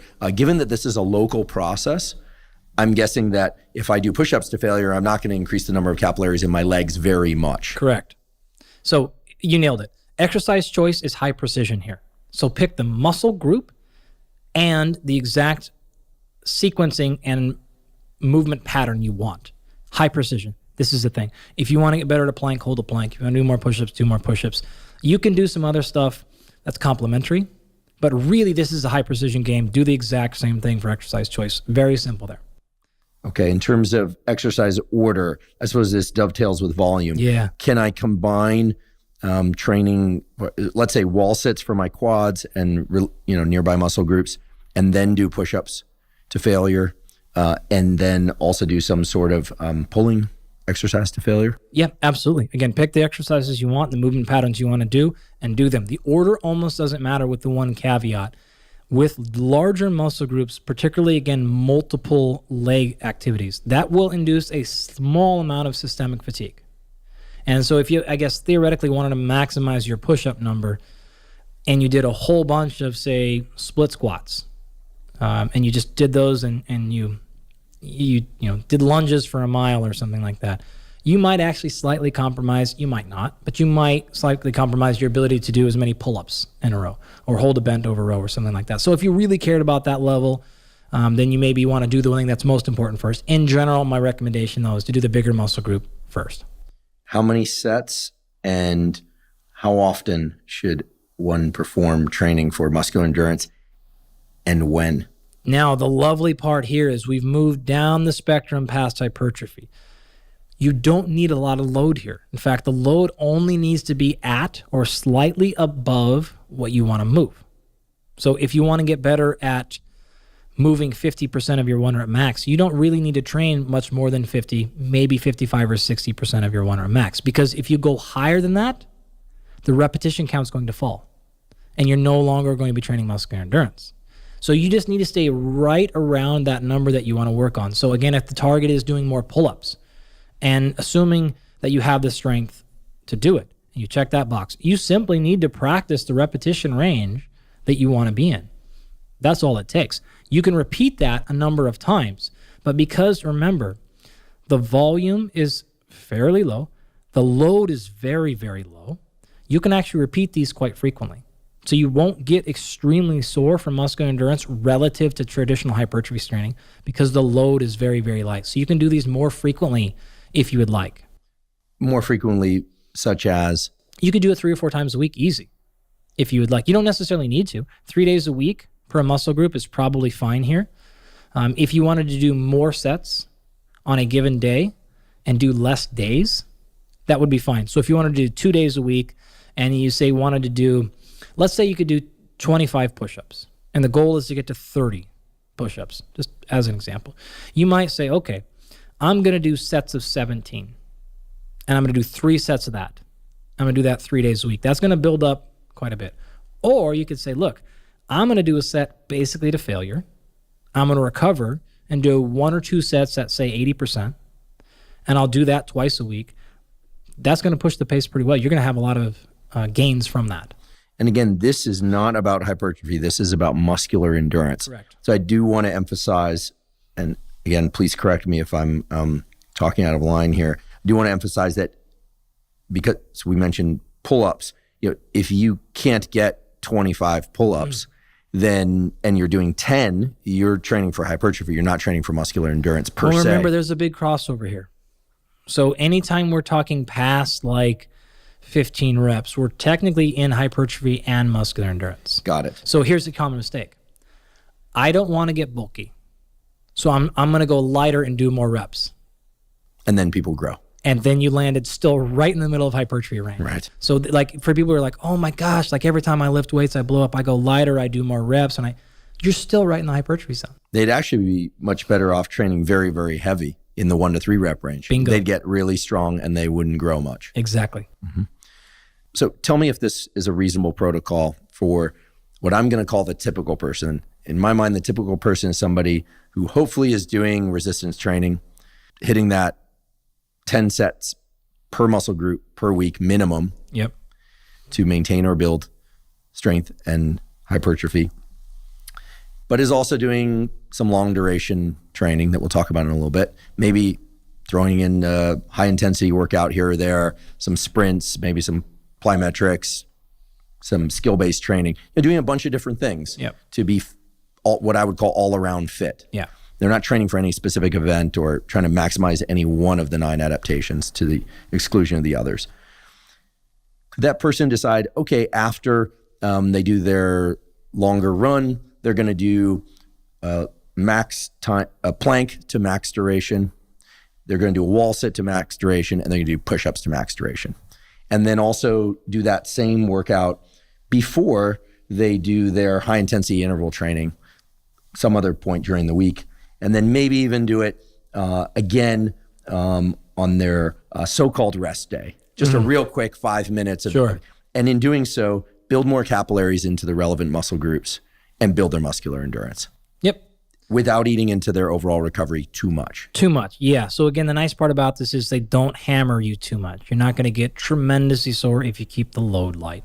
The only switch I would make there is I would probably do them after your interval rather than before, so you can make sure you keep quality there. and you're not compromised by a local muscular endurance when you're actually trying to get a more systemic fatigue with something like a higher intensity interval training. So that would work fantastic. The only other variable we haven't hit on here is progression. And this is very simple. Try to add a rep or two per week.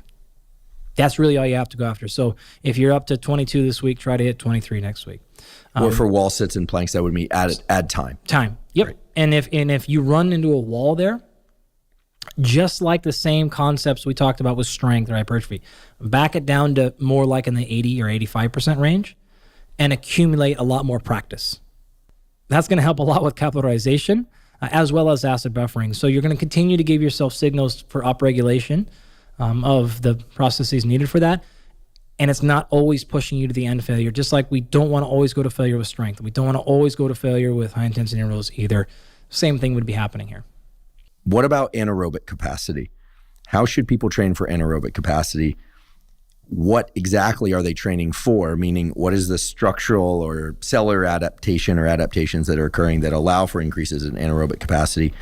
And why are increases in anaerobic capacity good for us, even if we're a quote-unquote endurance athlete or we are a recreational exerciser who is not interested in building more muscle speed or things that I typically associate with anaerobic capacity? Yeah, so this is really, really fun. Remember, anaerobic capacity is the total amount of work you can do for something like seconds to a few minutes.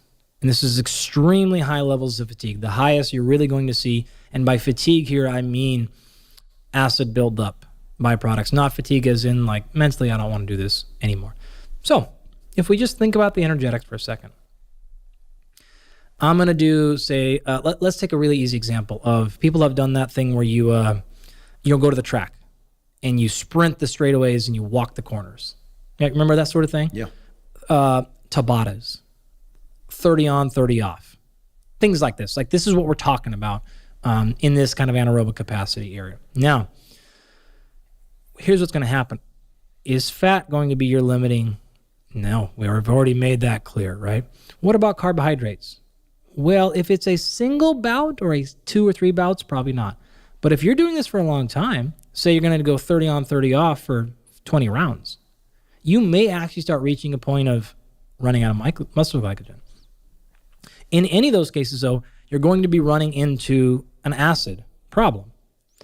If you were to continue to do this multiple repetitions, in addition to running low on muscle glycogen, you're also going to start running into oxygen transportation problems. Because you're building up a lot of byproducts, you got to continue. You will actually cruise into aerobic glycolysis. This is exactly why the community that I have worked a lot with, professional fighters, very high-level boxers, world champions, UFC fighters. It is a 5-minute round that you're going to do 5 times. This is for world championship fights. You get 1 minute break in between. So imagine going like 30 on, 30 off for 5 minutes, getting a 1 minute break and doing that 5 times. Even though the individual bouts are 30 seconds long, the entire thing lasts so long, it is primarily aerobic. You have to have both capacities. You got to get really high anaerobic. You also have to have a lot of aerobic going on. You're going to start running into limitations because of heart rate, stroke volume, and then even potentially ventilation. The need for oxygen to be able to come in and clear the carbon dioxide totally out of the system becomes a problem, because not only are you having so much buildup for such a long time, you're also using multiple muscle groups. So now this is a very important distinction. Muscular endurance tends to be localized. Now, this is not. Right? If you're doing these intervals, you're on an assault bike, you're sprinting up a hill, you're grappling with somebody, you have a lot of muscles being involved, which means all of that waste is being dumped into the central part. You have to clear it. And by clear it, I now mean not out of the muscle, I mean out of the body. So your ability to bring in and utilize oxygen is going to be a major limitation to your ability to handle this stuff. So what do? Well, specificity wins. Practice the exact thing you're talking about. So if you want to get better at sprinting the straightaways and walking the corners, do that. You can't always do it, though. You're going to run into limitations. So this is when backing off to a lower intensity is going to give you a lot of benefits. We know very clearly if you want to improve cardiovascular fitness, high intensity, moderate intensity, and low intensity are effective. And you actually probably want to do a little bit of all of them. This is why none of our fighters would just do high intensity training. There's going to be some moderate. We tend to call this like cardiac output training. You can think of this as like anywhere between zone 2 to zone 4 if you like zones. I don't use them personally. So I'm just going to intentionally interrupt you because this issue of zones has come up a few times, and I want to make sure everybody's on the same page. You also mentioned that you don't necessarily favor the zone nomenclature, but for those not familiar, zone 1, 2, 3, 4, all the way up to 5 is a kind of back of the envelope type verbiage for some people, and is more precisely followed by for other people. Meaning, for me, zone 1 is simply walking, easy walking. Zone 2 would be for anybody the pace or intensity of exercise that one could perform while still maintaining a conversation, but just barely. Meaning, if you were to push any harder, then it would be difficult to hold that conversation. Then you'd be in zone 3. And then zone 3, 4, 5, as I understand them, are a little bit vague. But maybe you could give us a sense of the breathing patterns associated with each of the zones so that people could map to those when we discuss zone 1 through 5. And as I say all this, I certainly tip my hat to all of those people out there who like to measure percent of maximum heart rate. They like to use heart rate monitors. They're using any number of different devices. I sometimes use those devices, but in general, I tend not to. And I use my breathing as a rough guide of which zone I'm in. So before we go back to specific protocols for anaerobic capacity, tell me how you think about zone 1 through 5 and how people might be able to assess whether or not they are in zone 1, 2, 3, or 4, or 5. Great. So zone 5 is that absolute top thing, and we can flag ourselves there. I liked how you flagged 1 and 2. The distinction between 3, 4, and 5, I'm less concerned with either. We will do some heart rate stuff, but not to identify what zone we're in. The fact is, the distinction between those zones is basically just made up, right? Not that it's fake, but there's no like rationale there. It's a little bit like perceived effort in weightlifting. You know, how are you at 100% output or 70%? You know when you're at 0, and you know when you're at 100 in that moment, but the difference between 60 and 70 is anybody's guess. Totally. So we use, or the relevance, right? So why does it matter if I'm at 60 or 70? Is there actually a difference? There's not, right? So it doesn't really matter in that regard. If you're a very highly trained, particularly cyclist, things like that, then, and you can control a lot of circumstances, those things start to make a lot more sense. But when you're in an open environment like the athletes I deal with, it's just not gonna matter that much. So the way that I approach this is, and I will use this word intentionally, stolen directly from Brian McKenzie and his company Shift Adapt. They use what's called a gear system, and I absolutely love it. It's what we've been using for a long time.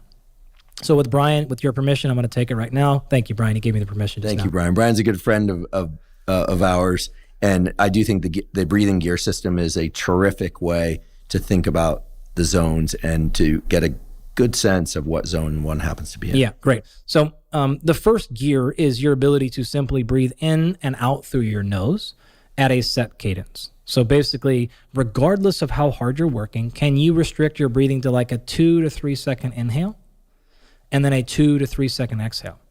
And this is really clever, actually, because a lot of folks will jump immediately into an over-breathing strategy, which means you'll be ventilating more than you need, which actually sends that RER up higher than it needs to be, which kicks you higher into carbohydrate utilization. If you're supposed to be in quote-unquote zone 1, you're trying to be efficient, not fast. So using more carbohydrates than you need is not beneficial here. You're walking for the day. You're out on a longer hike. You're enjoying the day. You shouldn't be trying to ramp up carbohydrate metabolism. It should be efficient. And so this would be getting into an argument with somebody while on a long walk. You feel exhausted afterwards. You've been over-breathing. Yeah, totally, right? Okay, yeah. So you should be able to breathe at a specific cadence, and generally people are doing that more frequently than they need, right? Zone 2, gear 2, is inhaling and exhaling at whatever rate you need it to be, but still nasal only. So it is a force, right? Whatever you need to do, but your mouth is closed the entire time. You shifted higher up. You're burning more and more carbohydrate as a fuel source, but you're still able to control that and restrict it through nasal breathing. Now, gear 3 and 4, which is our final ones, there's no gear 5. Gear 3 and 4 is like a subtle distinction. I actually don't even care about the difference there. I basically use gear 1, 2, and then that's 4. But you're basically talking about either a nose to mouth strategy or a straight up mouth-mouth, right? So breathing in through the nose, out through the mouth. If you can control it that way, you can do the opposite, actually, right? Can you breathe in and out through your nose? But the classic one people will do is in through the nose, out through the mouth. Again, I really don't even care about the distinction. I basically jump from 2 to 4. Brian may do it differently. I don't actually know. 4 is just mouth-mouth, right? And this is the case in most sporting applications. You're going to be breathing because the nose is restricted, right? There's only so much space. And as we talked about earlier, the consequences of not having enough oxygen in or CO2 exhalation, if you're restricting that, this is going to be problematic. So in your actual competition, please go to the mouth if you need to, right? We practice a lot trying to stay nasal only for as long as possible.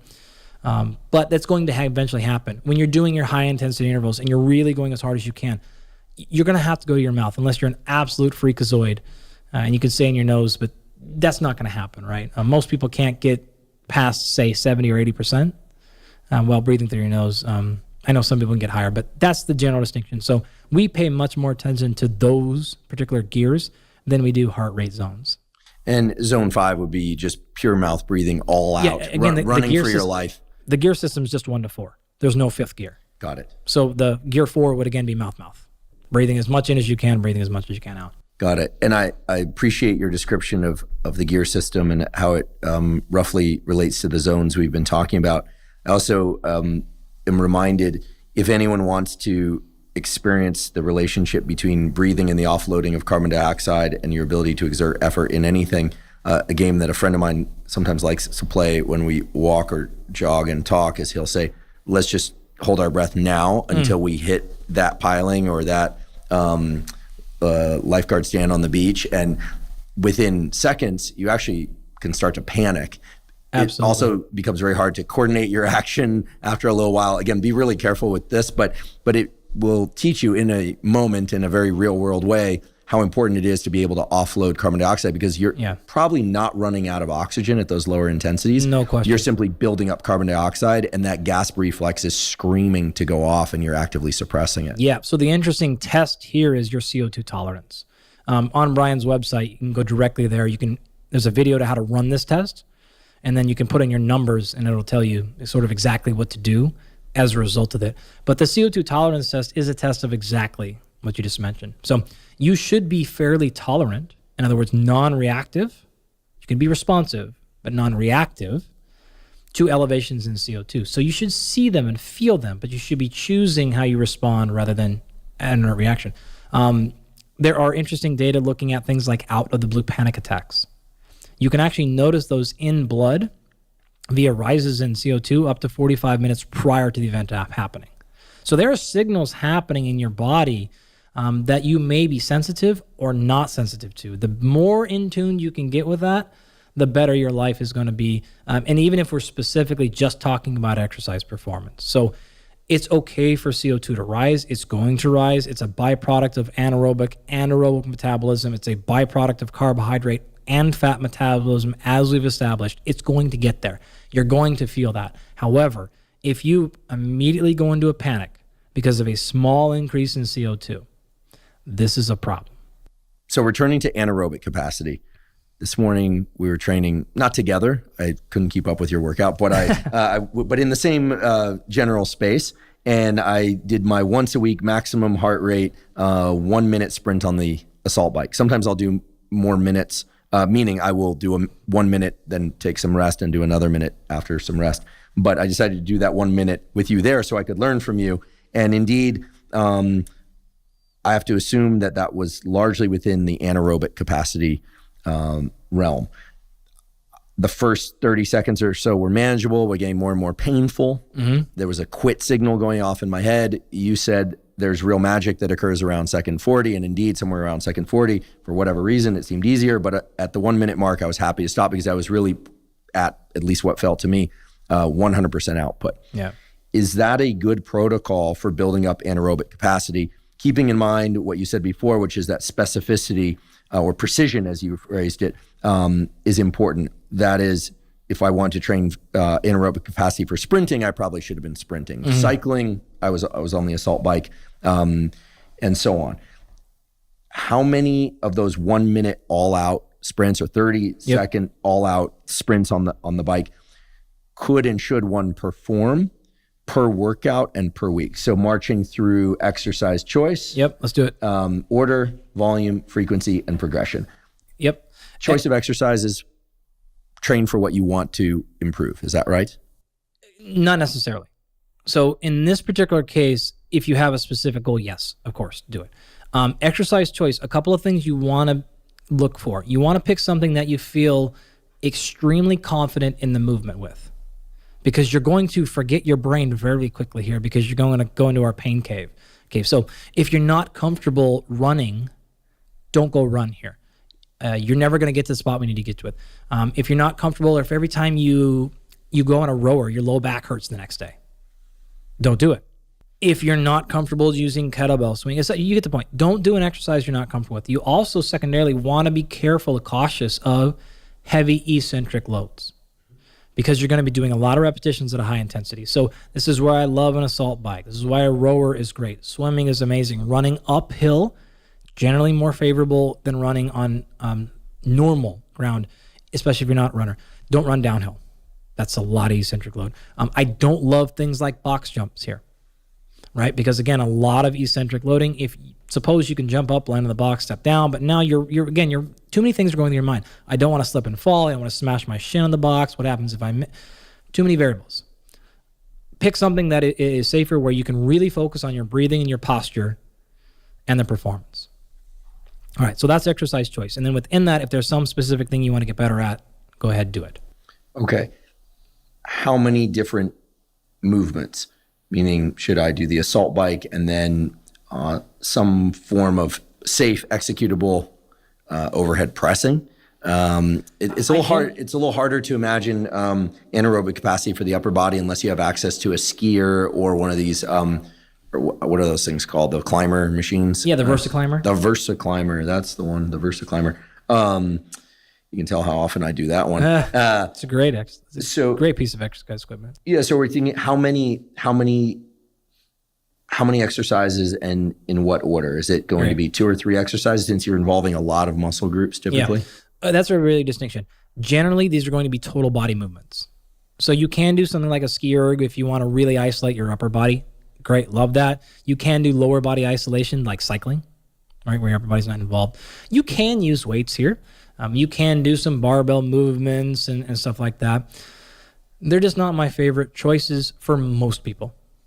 Too many complexity things going on. So I generally am going to pick total body movements, pushing a sled, dragging a sled, sprinting uphill, swimming. These things like that are going to be good. I'm seeing now why the assault bike is such a powerful tool, because you're using your arms with some degree of resistance, but not a lot of eccentric load, plus legs, some resistance, not a lot of eccentric load. And yet one can go, quote unquote, all out for 30 to 60 seconds. Yep. And the consequences of a technical breakdown are minimal. Mm-hmm. It's more like you're going to actually have a worse performance rather than an injury rate. So there's just a wonderful invention because of that, where other things, the consequences, like say if you're going to be doing a barbell or kettlebell activity, the consequences of making a technical mistake, you might actually get an acute injury right there. So they're just a little bit higher in the risk scale. How many sets, or sometimes referred to as repeats? Yep. So how many 30 to 60 second all out sprints, again, doesn't have to be running, sprinting, but all out effort would be the better way to phrase it, should I perform, let's say per week? Right. And then decide whether or not we can divide those up across multiple workouts, or whether or not it's better to do them in the same workout. Yeah. If you're staying with the same exercise for all of your workouts, that's a little bit different answer than if you're modifying them. So say you're going to do this 3 times a week, and you're going to do an air bike one day, you're going to do some hill sprints another day, and then you're going to do some swimming another day. For sake of example, I'm going to say same movement, because I think most people are going to be most comfortable with 1 or 2 types of movements, unless they are really coordinated or an excellent athlete. I think most people can probably find a hill that they could run up and an Airdyne or assault bike, a rower, things of that sort. Yep. You're going to have a pro and a con here. So the pro of doing less sets is you can actually train much closer to truly 100%. The downside is volume's low. Okay, so a major mistake people make here is they'll do something like, I'll do 20 seconds on, 10 seconds off, and I'll do that for 40 rounds.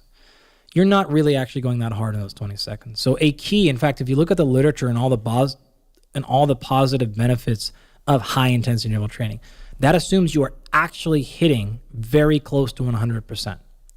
If you're sliding down into like, again, moderate training stuff, you start to actually be in a spot where you're not getting the total high-end stuff, but you're not doing it long enough to get the low-end stuff either. And so you end up in this, like, you burn some calories.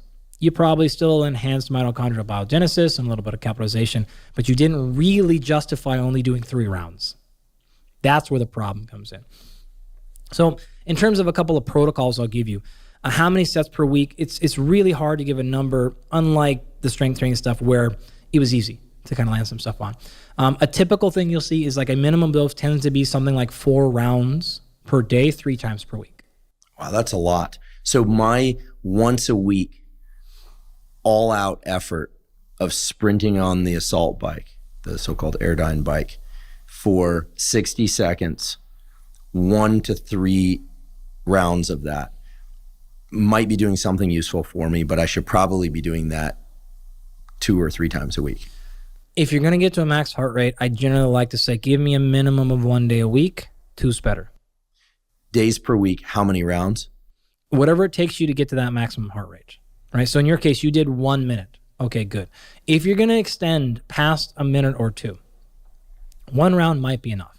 So for example, if you want to just do something where I'm going to run a mile as fast as I can, that's all you need to do for the day. You don't need to do multiple, you can do mile repeats if you'd like, but that is really, really challenging. I know we've extended the time duration here, but I wanted to go there to show you the time domain matters here. If you're doing something like a 20-second burst, you're going to need more rounds. If you're doing something longer, like multiple minutes, you don't need as many rounds to get there. So in addition, if you're really reaching past this 90 seconds of hell window, it's just going to do a lot more damage to the system. Not damage as in bad, but as in there's a lot to recover here. So we need more recovery time from that. A 20-second burst doesn't really challenge you. It challenges you in that 20 seconds, but you'll be recovered and fine. A 3-minute thing is going to hurt, and it's going to hurt for many, many, many minutes after that, and you're going to still see maybe some performance decrements the next day, depending on what your recovery stuff looks like. So a couple of things to play with would be something like this. If you want to try like a classic 30 seconds on, 30 seconds off protocol, the literature will show like a minimum of 4 rounds of that, probably 3 days a week. So 30 seconds all out, 30 seconds rest is 1 round. Repeat that 4 times, at least once a week. At least 2 would be better. Great. Right? If you want to go something a lot longer than that, you might be able to get away with 1. But generally 2 days a week of this is better. If you start actually pushing past like 3 to 4 days a week, up to 5 or 6, you may actually be causing some problems. There's just a little bit of excess fatigue that's going to happen there that you maybe want to stay away from. In fact, you can see a lot of endocrinological problems and some other sleep issues and some other things kick in. And we'll talk about more of those things later. But that's the number to get with.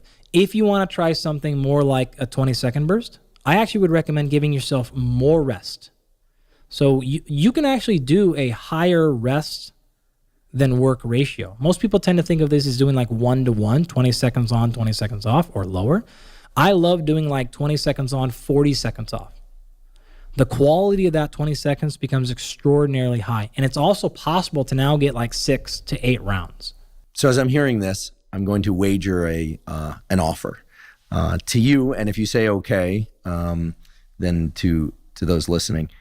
Based on what you're telling me about the relationship between intensity and quality and the need for sufficient duration of this anaerobic work, how is 5 to 6 minutes per week of all-out work?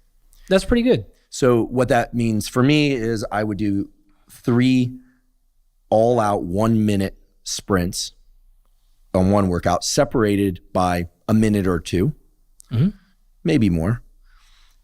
And I would do that 2 or 3 times per week, just trying to hit that 5 or 6 minute per week threshold. Yep. Actually, I think one of the, Marty Gabala is the scientist, a Canadian guy, amazing work. Who's done a lot of the research on high intensity interval stuff, right? And I think the number he actually threw out there in some of his original research was comparing 6 total minutes of work to upwards of like 180 minutes of work throughout the entire week. And one of the classic studies was looking at VO2 max improvements, and he saw equal, if not greater, improvements in VO2 max with that. So I think actually the name of his book might be like this 6-minute workout or something. And so you may have nailed that directly on the head. Purely by luck, but actually by... I also may be wrong on that number, so we should probably fact check that. But. Yeah, well, and also by inference from what you were saying, if you're going to do this 20 seconds on, 40 seconds off, and you're doing more rounds or 1 minute all out. So the way I'm going to think about this, if it's okay with you, is for 5 to 6 minutes a week, I am sprinting for my life. Correct. But I'm sprinting for my life with good form in whatever movement I happen to be doing. And I can do all of that in one workout, but I'm separating out bouts of 20 seconds all the way up to 1 minute by the necessary rest in order to recover my breathing, get back to pure nasal breathing, maybe zone 1, zone 2. Totally. And then hit it again. If you're going to do the 1 minute thing like you do, I actually generally encourage 1 to 3 minutes of rest before you do the next round, and probably up to 4 to 6 rounds. That would be your 6 minute number there. Now, the caveat there is we don't worry about heart rate recovery. We worry about exactly what you mentioned, which is nasal only recovery. Once you can get back to that, give yourself another 30 seconds or so, and then you're ready to go for round 2. This is where it gets fun, because I can imagine challenging myself to get on the assault bike for 1 minute of kind of warm up, very low intensity each morning, and then sprint for a minute, and then head off into my daily routine. No. Okay. If you're going to do that, though, you need to give me 3 minutes of nasal only breathing before you go back to work. We need to downregulate after that. And there are people in my life that would love for me to engage in more nasal breathing because it'll have me speaking less. So no problem. Chances are I'm going to use the 2 or 3 workouts per week of a 1 minute all out. Maybe I'll try the shorter protocol. Can I give you one fun protocol to try here? Please. So if you have you can use this on any equipment. But I learned this from another mutual friend, Kenny Kane. This is a great it's a little test, a little game you can play with yourself. And the only way to play this game is you're going to lose, which is really, really lovely. So you can do this at any you can do this for any duration of time, but 2 minutes is a good number. Okay, so you have to do this in somewhere where you can know distance. So this could be running, cycling, the air bike is what I use. The first 2 minutes, you're going to cover as much distance as you can possibly cover in 2 minutes. And you're going to note that. So let's say you covered 400 meters, right? Okay, great. You're going to rest for 2 minutes. Amazing. That next round, you're now going to go for distance. So you're going to cover the exact same amount of distance you covered in round 1, which in this example was 400 meters. And it doesn't matter how long it takes you. It may take you 2 minutes and 5 seconds, 2 minutes and 10 seconds, because you're a little bit fatigued from round 1. Round 3, you're going to now come back and do that exact same time domain that you did in round 2. So if it took you 2 minutes and 5 seconds in round 2, now round 3 is going to last 2 minutes and 5 seconds. And you want to see if you can cover a greater distance, 405 meters, 410 meters, than you did in round 1. And the beauty of this little protocol, 6 minutes total of work, right? But if you slack in one of the rounds, you just make the next round harder. Is there any rest between rounds? Yeah, 2 minutes. Always 2 minutes rest? You don't have to, but this would be my recommendation. Kenny Kane came up with this? I don't know if he came up with it. He taught me this thing. We both know Kenny, and he's an incredibly nice and incredibly skilled trainer. I'm going to call it the sugar cane. Yeah, it's so great because it sounds really painful. And if you go out too hard in round 1, you're in such big trouble round 2. But if you go too easy in round 1, you're going to get absolutely obliterated in round 3. So it's like a wonderful thing. And you can pick that number as a standardization and then just try to improve that a little bit per week. So progression is the last part of this whole thing that we haven't got to yet before we move on. And the way you want to progress all of these things is you can timestamp, again, how much work you can do, and then just try to do a slightly higher amount of work, 5% or so every week. Or you can add a round, which is a really nice way. So in the research studies that have been done, they're going to do things like week 1, you'll do 3 rounds. Week 2, you'll do 4 rounds. Week 3, you'll go 5 rounds. So you'll like add a round until you get up to say 6 or 7 or 8 rounds at the end of the protocol. So that's a really nice way to go about it. Or you can cap the rounds and just try to get more work done in that same amount of time. Meaning go more intensely. Correct. Get further distance in your 30 seconds or your 45 seconds or whatever. I want to encourage people to go as low as 20 seconds.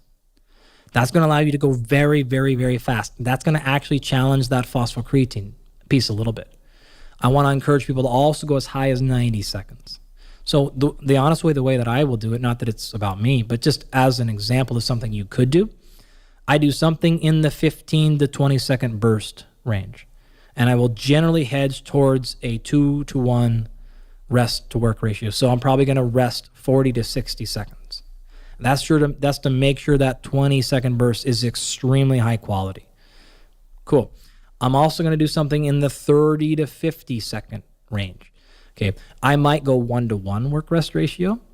The quality of those 30 seconds is going to come down, but the acid buffering is going to be extraordinarily challenged.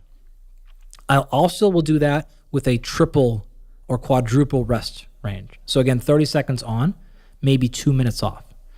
Now, I won't be working on my ability to handle the waste product buildup there, but I'll be working on my ability to produce more force over that time, which is another skill set. And then all the way up to say what you do, 1 minute, 70 seconds, and you can go 1-to-1 there, or up to 3-to-1. You're going to be working on a little bit of a different thing, but that's exactly how we hit both sides of this equation. Working on dealing with waste, as well as actually working on bringing in nutrients and getting that system a little bit more effective. So you could set that up across your week, and it could be something like day 1 is that 20-second burst window, day 2 is that maybe 60-second window, and then day 3 is maybe one all-out effort, and we're done there. Let's talk about the specific protocols and adaptations related to maximum aerobic output, or maximum aerobic capacity, as it's sometimes called. Sure.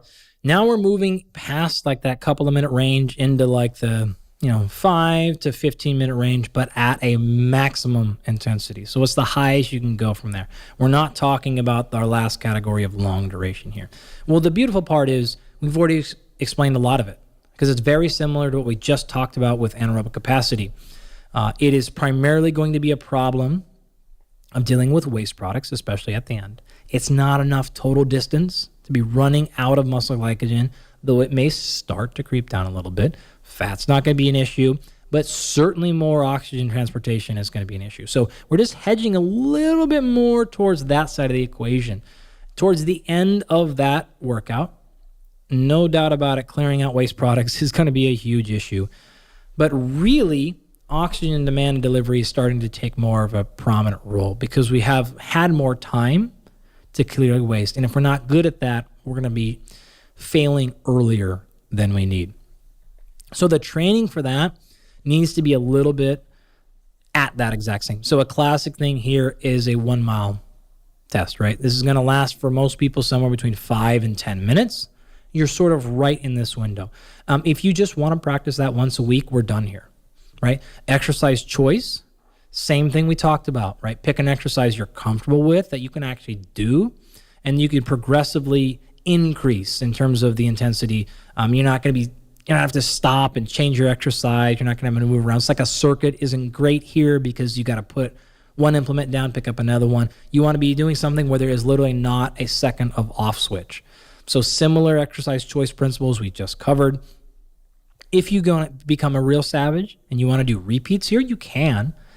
Endurance folks will do that a lot. 1 mile repeats, 800 meter repeats, things like that. Or I'm not sure what the swimming distance equivalents would be, but swimmers would do this constantly.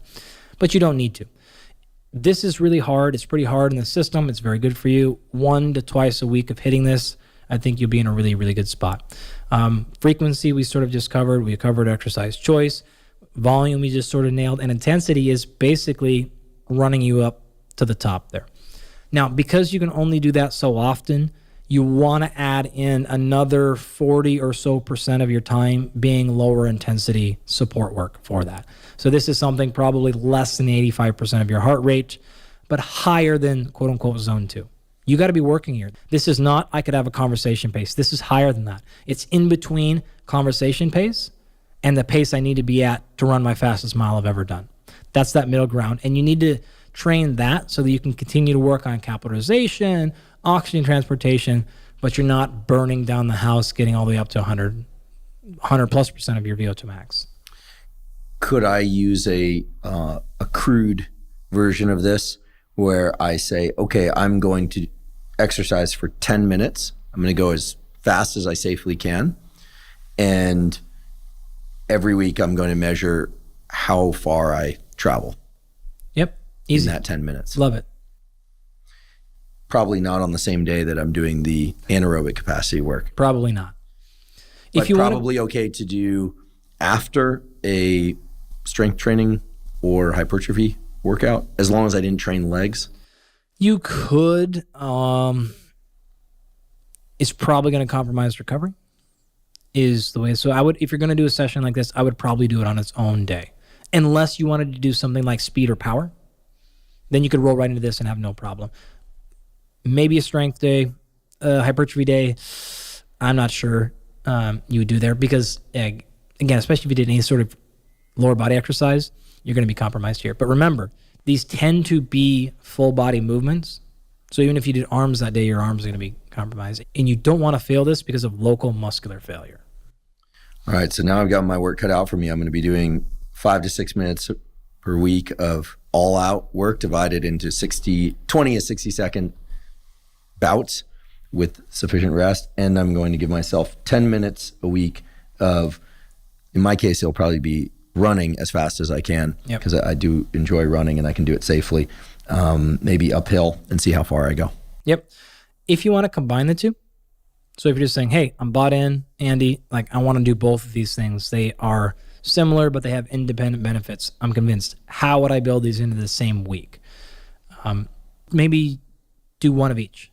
That still gets you at quote unquote 2 days per week where you're going to hit a maximum heart rate. So we already checked that box off. So one day can be a shorter length interval repeat one, and the other one can simply be a 5 to 15 minute maximum work, and you're done. Long duration endurance exercise, the stereotypical endurance exercise. Sure.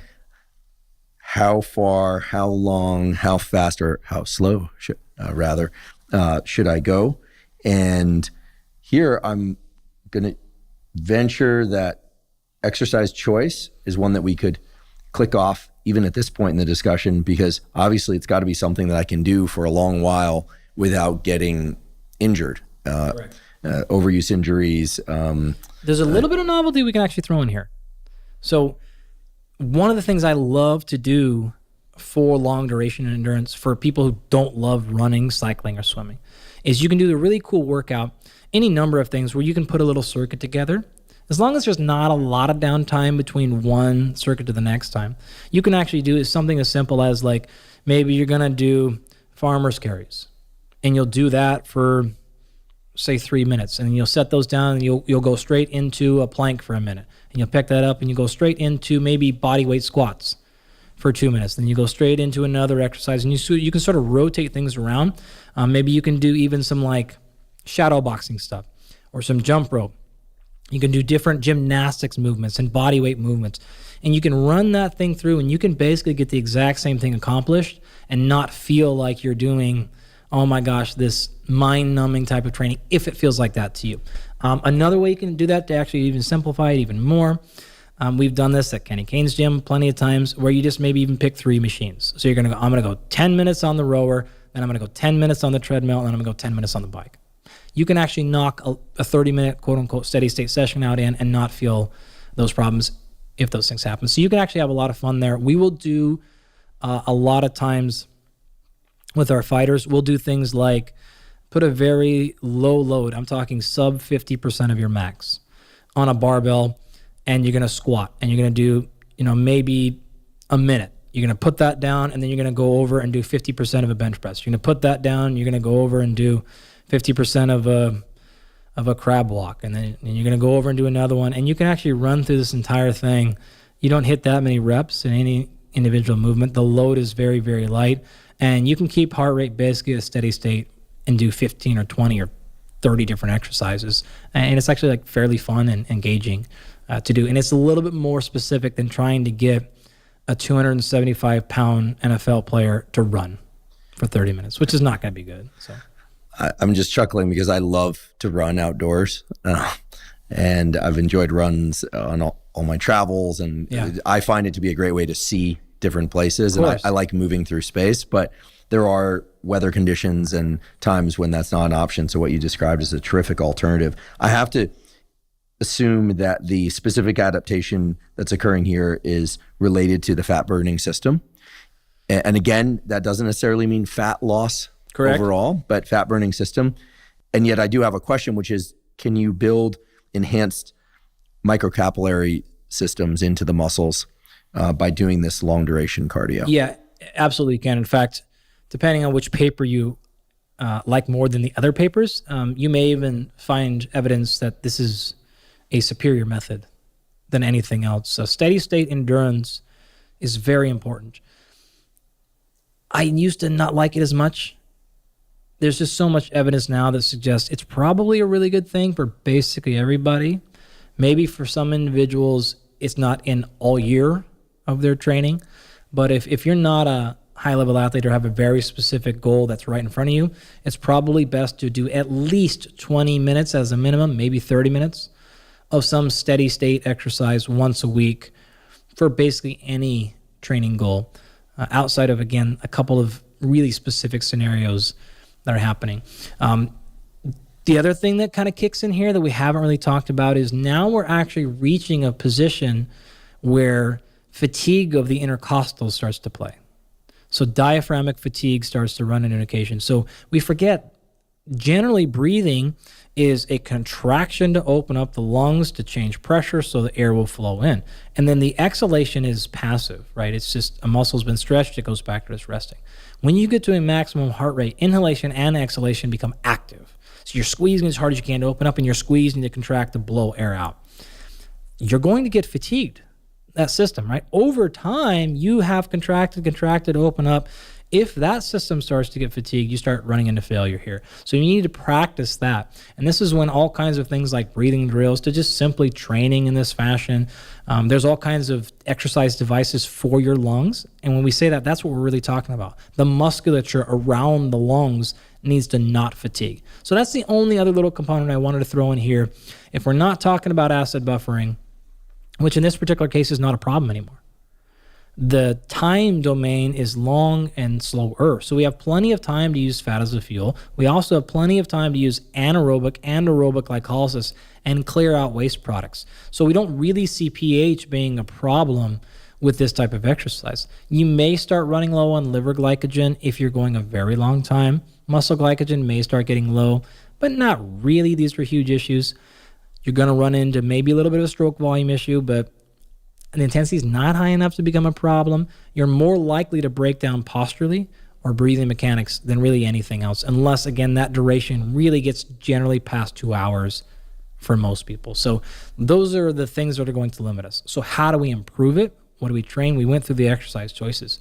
You also need to make sure you're training your intercostals. We need to be training our diaphragm in some fashion. Again, it can be the exercise itself, can be your normal training. The thing you need to be careful of here, and this is actually true for all the things we just talked about. When we think about fatigue and we think about failure and endurance, we really need to pay attention to technical breakdown. That is always the marker we look for. So when we go through our stuff with our athletes and they quote unquote fail or they finish, that's generally because we saw a massive technical breakdown. You're done. Like you're over there. Not always the case during all your round of training, but this is something to really pay attention to. So if you're on that bike and you're 40 seconds in and all of a sudden posture starts hunching over, I may stop the test. I may stop the training. It's like, no, what we decided failure was when you lost your technique to some sufficient level. So you want to pay attention to that too, because that's going to determine your ability to perform well as maintain efficiency, which is a really big problem here. Tell me if the protocol I'm about to describe would be a reasonable one for people to incorporate. 60 to 120 minutes of long duration work per week. So one way to accomplish that I often use is to head out for a weight vested hike. It's not a heavy weight vest. It's maybe, I think it's 8 or 10 pounds. It's one of these thinner ones. And if people don't have access to that, you can bring a backpack with some items in it. I mean, it can be as simple as that. You don't even need external load. It can just be your body. That's fine. Okay, great. And do some hiking at a fast enough clip that I'm breathing harder than I would be if I just kind of shuffled along. Yeah. I might stop here or there, drink some water, no big deal. But I can carry on a conversation if I need to. So it's zone 2-ish, but probably pushing a little bit harder than that for that duration. Yeah. Not a lot of deep soreness occurring after this, maybe a little bit of achiness and some stabilization muscles that were used that may not be used too much, especially if I've been sitting a lot during the week. Kind of reminds me of how much I've been sitting. Yep. But doing that all in one long afternoon, typically on a weekend, or doing 2 shorter sessions throughout the week, maybe 45 minutes and 45 minutes, and then working up the progression to longer duration. Seems like that would be something that most people should be able to do. Yep. And that it would weave in well with any resistance training or the anaerobic and aerobic output capacity work that we talked about just a moment ago. Great. That's a fine version to do it. If you want to go shorter and bring up the intensity a little bit, so you want to keep it more to the 30 to 60 minute range and go, closer into the, I can't have a conversation right now, but again, I'm not at a blistering heart rate. Then you could probably get that same thing done in a smaller time window if that was a consideration. So if you wanted to blend all 3 of these together, you have a lot of wiggle room, right? So you could do something like order. If we're talking about this type of training, you could do this first and then finish with either one of the higher intensity stuff we talked about. So it could be roped into the same thing. It could be its own independent day. It could be your sort of active recovery day. It tends to be fairly restorative, as you alluded to a little bit there. So it's not that big a deal to do this on your quote unquote off day. If you're that type of person who, like, even on your off day, you have to do something physical, this is fine, right?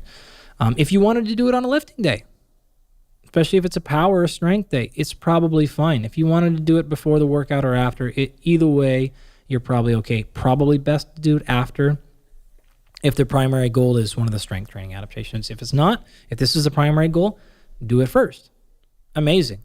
If you wanted to do it in the combination with the other interval stuff, you could do it fine there. You could do it before or you could do it afterwards. I actually have no problem doing it afterwards because that, in effect, especially if you say nasal only during this training, will help the down regulation go. And so you could finish that fairly well down regulated, actually.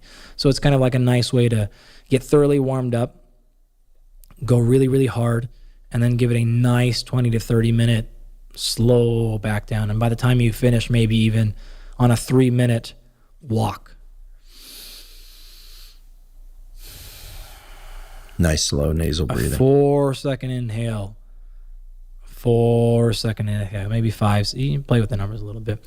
Then maybe you don't even need to do the down regulation breathing afterwards. You'll be in a good spot. Well, you wouldn't want to do this before. Do your intervals, finish your intervals, throw up, lay on the ground, sweat all over the gym floor, get up and go back to work. That's probably not our best strategy.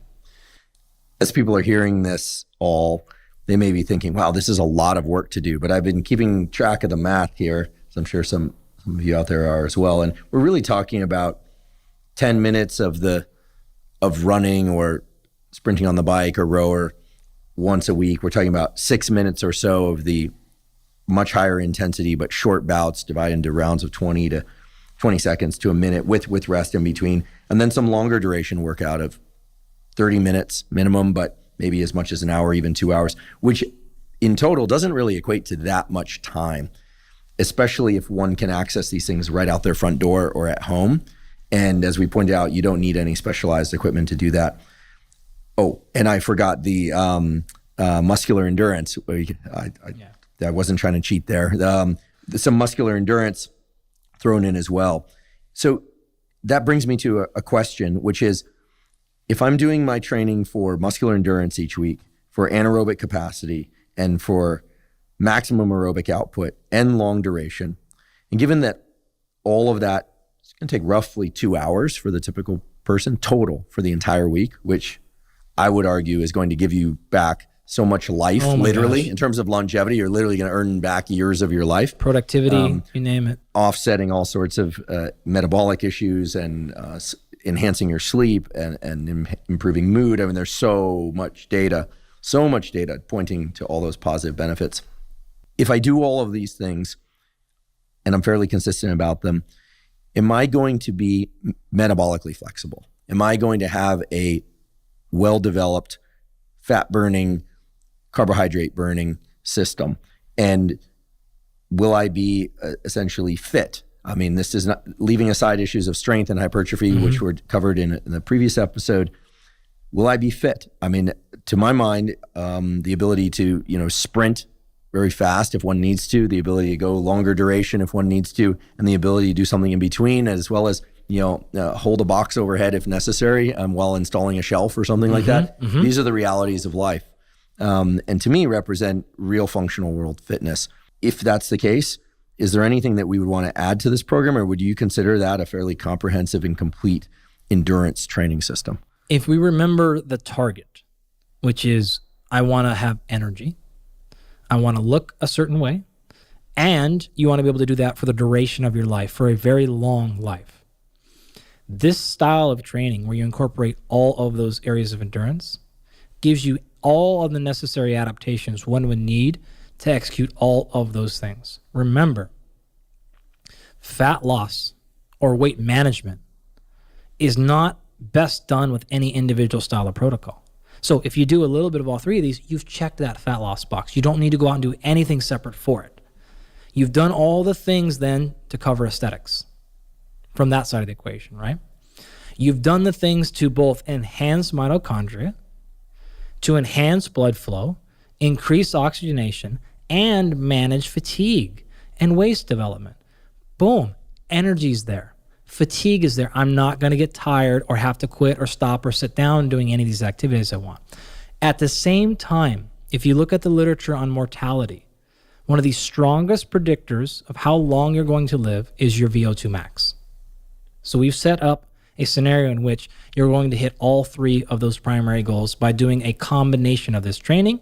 You're not going to miss any plausible adaptation from endurance training, and you should be set for regardless of your goal.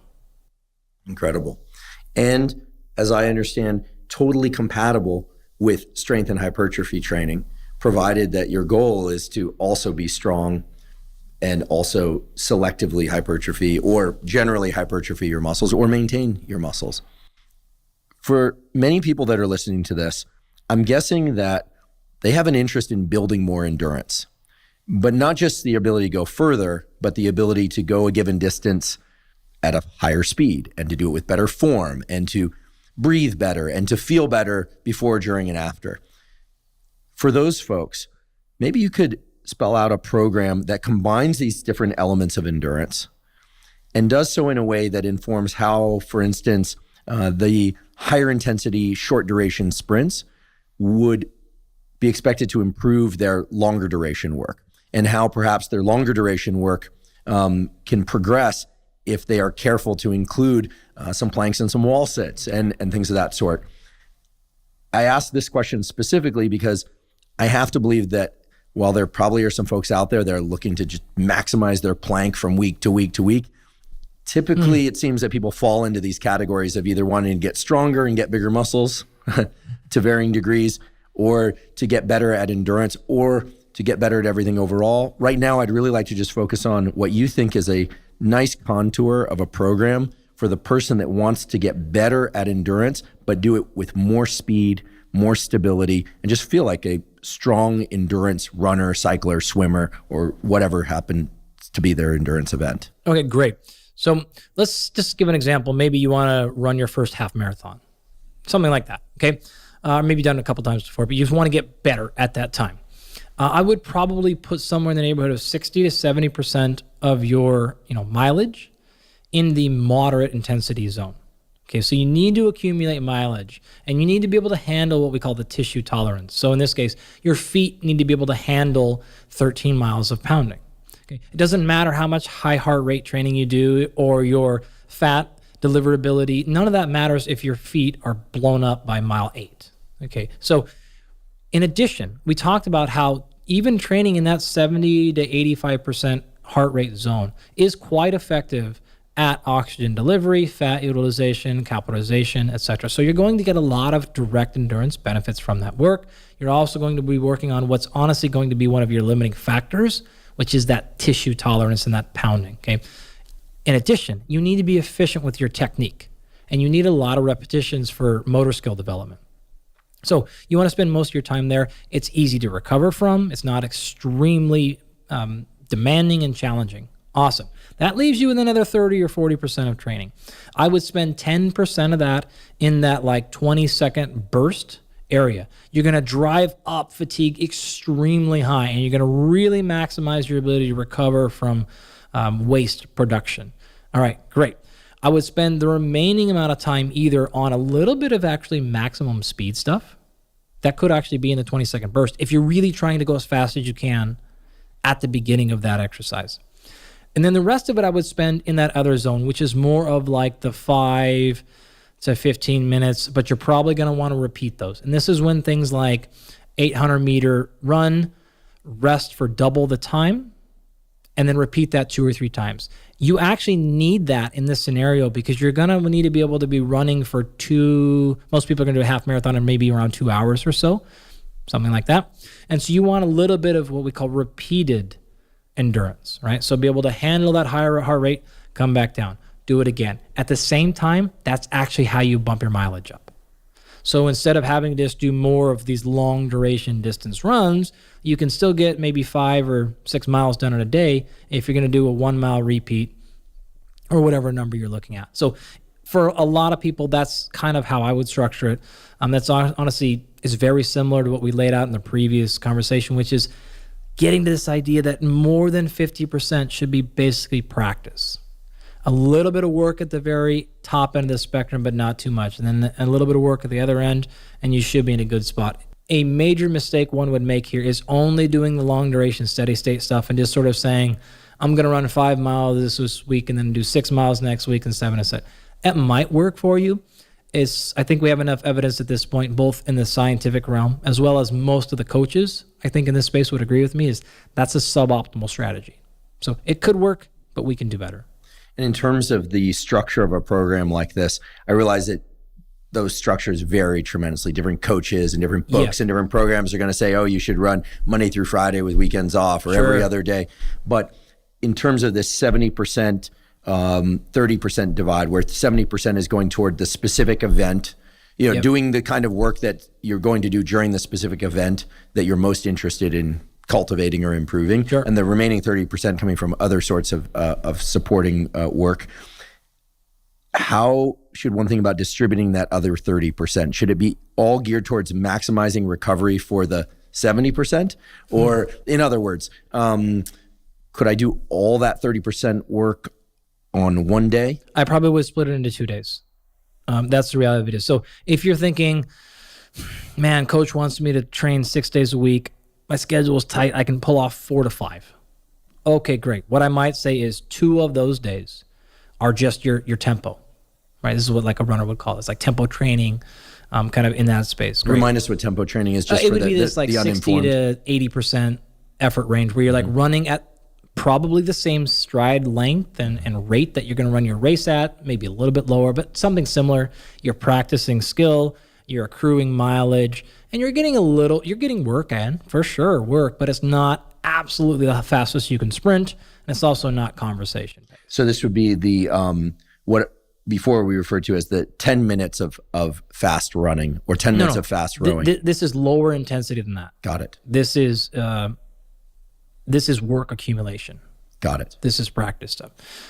Then one of the days a week, I would probably enter in that 20-second, 30-second burst for a little bit of speed there. And then one of the other days is when I would do that true high intensity as hard as I can for hitting a VO2 max, something like that. So that's probably how I'd break it up if I had like 4 days a week. If you had 5, you can maybe add in another day where you do more of that volume accumulation practice work. But that's a pretty good split. Well, this is the point in the episode where I say, thank you ever so much. You provided an enormous amount of incredibly interesting, clear information that's also actionable. I do feel as if I far better understand endurance in its many forms, and even the cellular underpinnings of that, and even subcellular underpinnings of what endurance adaptations are, and how to foster those through specific protocols, things that not only I can do tomorrow, but that I will do tomorrow. And where I hit my pain points, I'll understand what's happening and the adaptation that I'm triggering. When my legs are burning, or I'm sucking for air through my mouth, or I can calmly move along just through nasal breathing, I will now know what's happening in my body and the specific adaptations that I'm triggering. I think you also highlight something that is vitally important, and I've never heard it phrased as clearly as you did today, which is that it really doesn't matter how one seeks out to achieve fat loss, provided certain criteria are met. Even while certain forms of exercise tap into fat stores more than others. Sure.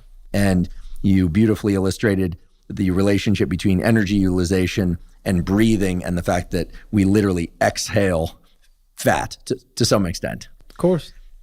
So once again, thank you, and thank you. I know I'm not alone in recognizing this information as incredibly interesting and actionable. And indeed, I do plan to put it into action, as I hope many of our listeners will as well. Yet again, the pleasure is actually all mine. And I actually really appreciate the fact that you let me go so far into metabolism. My PhD is in human bioenergetics. So anytime I can go many hours into metabolism, I get very excited. And I don't typically get that leash in this format. So I appreciate that. I know you understand, your audience will love that, hopefully. Oh, they'll love it. And I think that they'll especially love it because they understand that if one can wrap their head around even just a small fraction of the mechanisms that underlie a given protocol, it gives both tremendous depth and meaning to that protocol and makes it so much more flexible for people that can really think about what's happening as they're engaging in a given protocol and know exactly what they can expect in terms of results.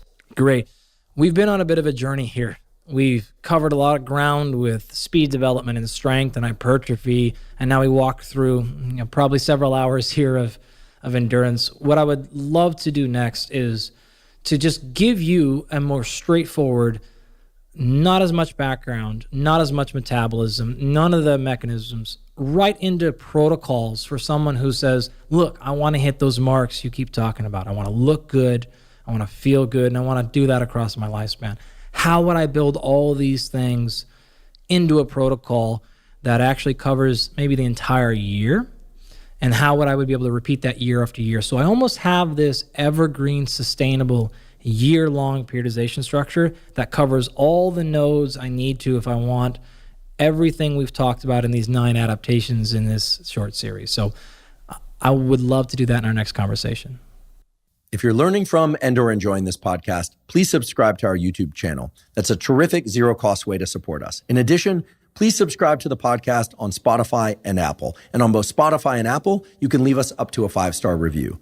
If you have questions for us or comments or suggestions about topics you'd like us to cover or guests you'd like me to include on the Huberman Lab podcast, please put those in the comments section on YouTube. We do read all the comments. Please also check out the sponsors mentioned at the beginning and during today's episode. That's the best way to support this podcast.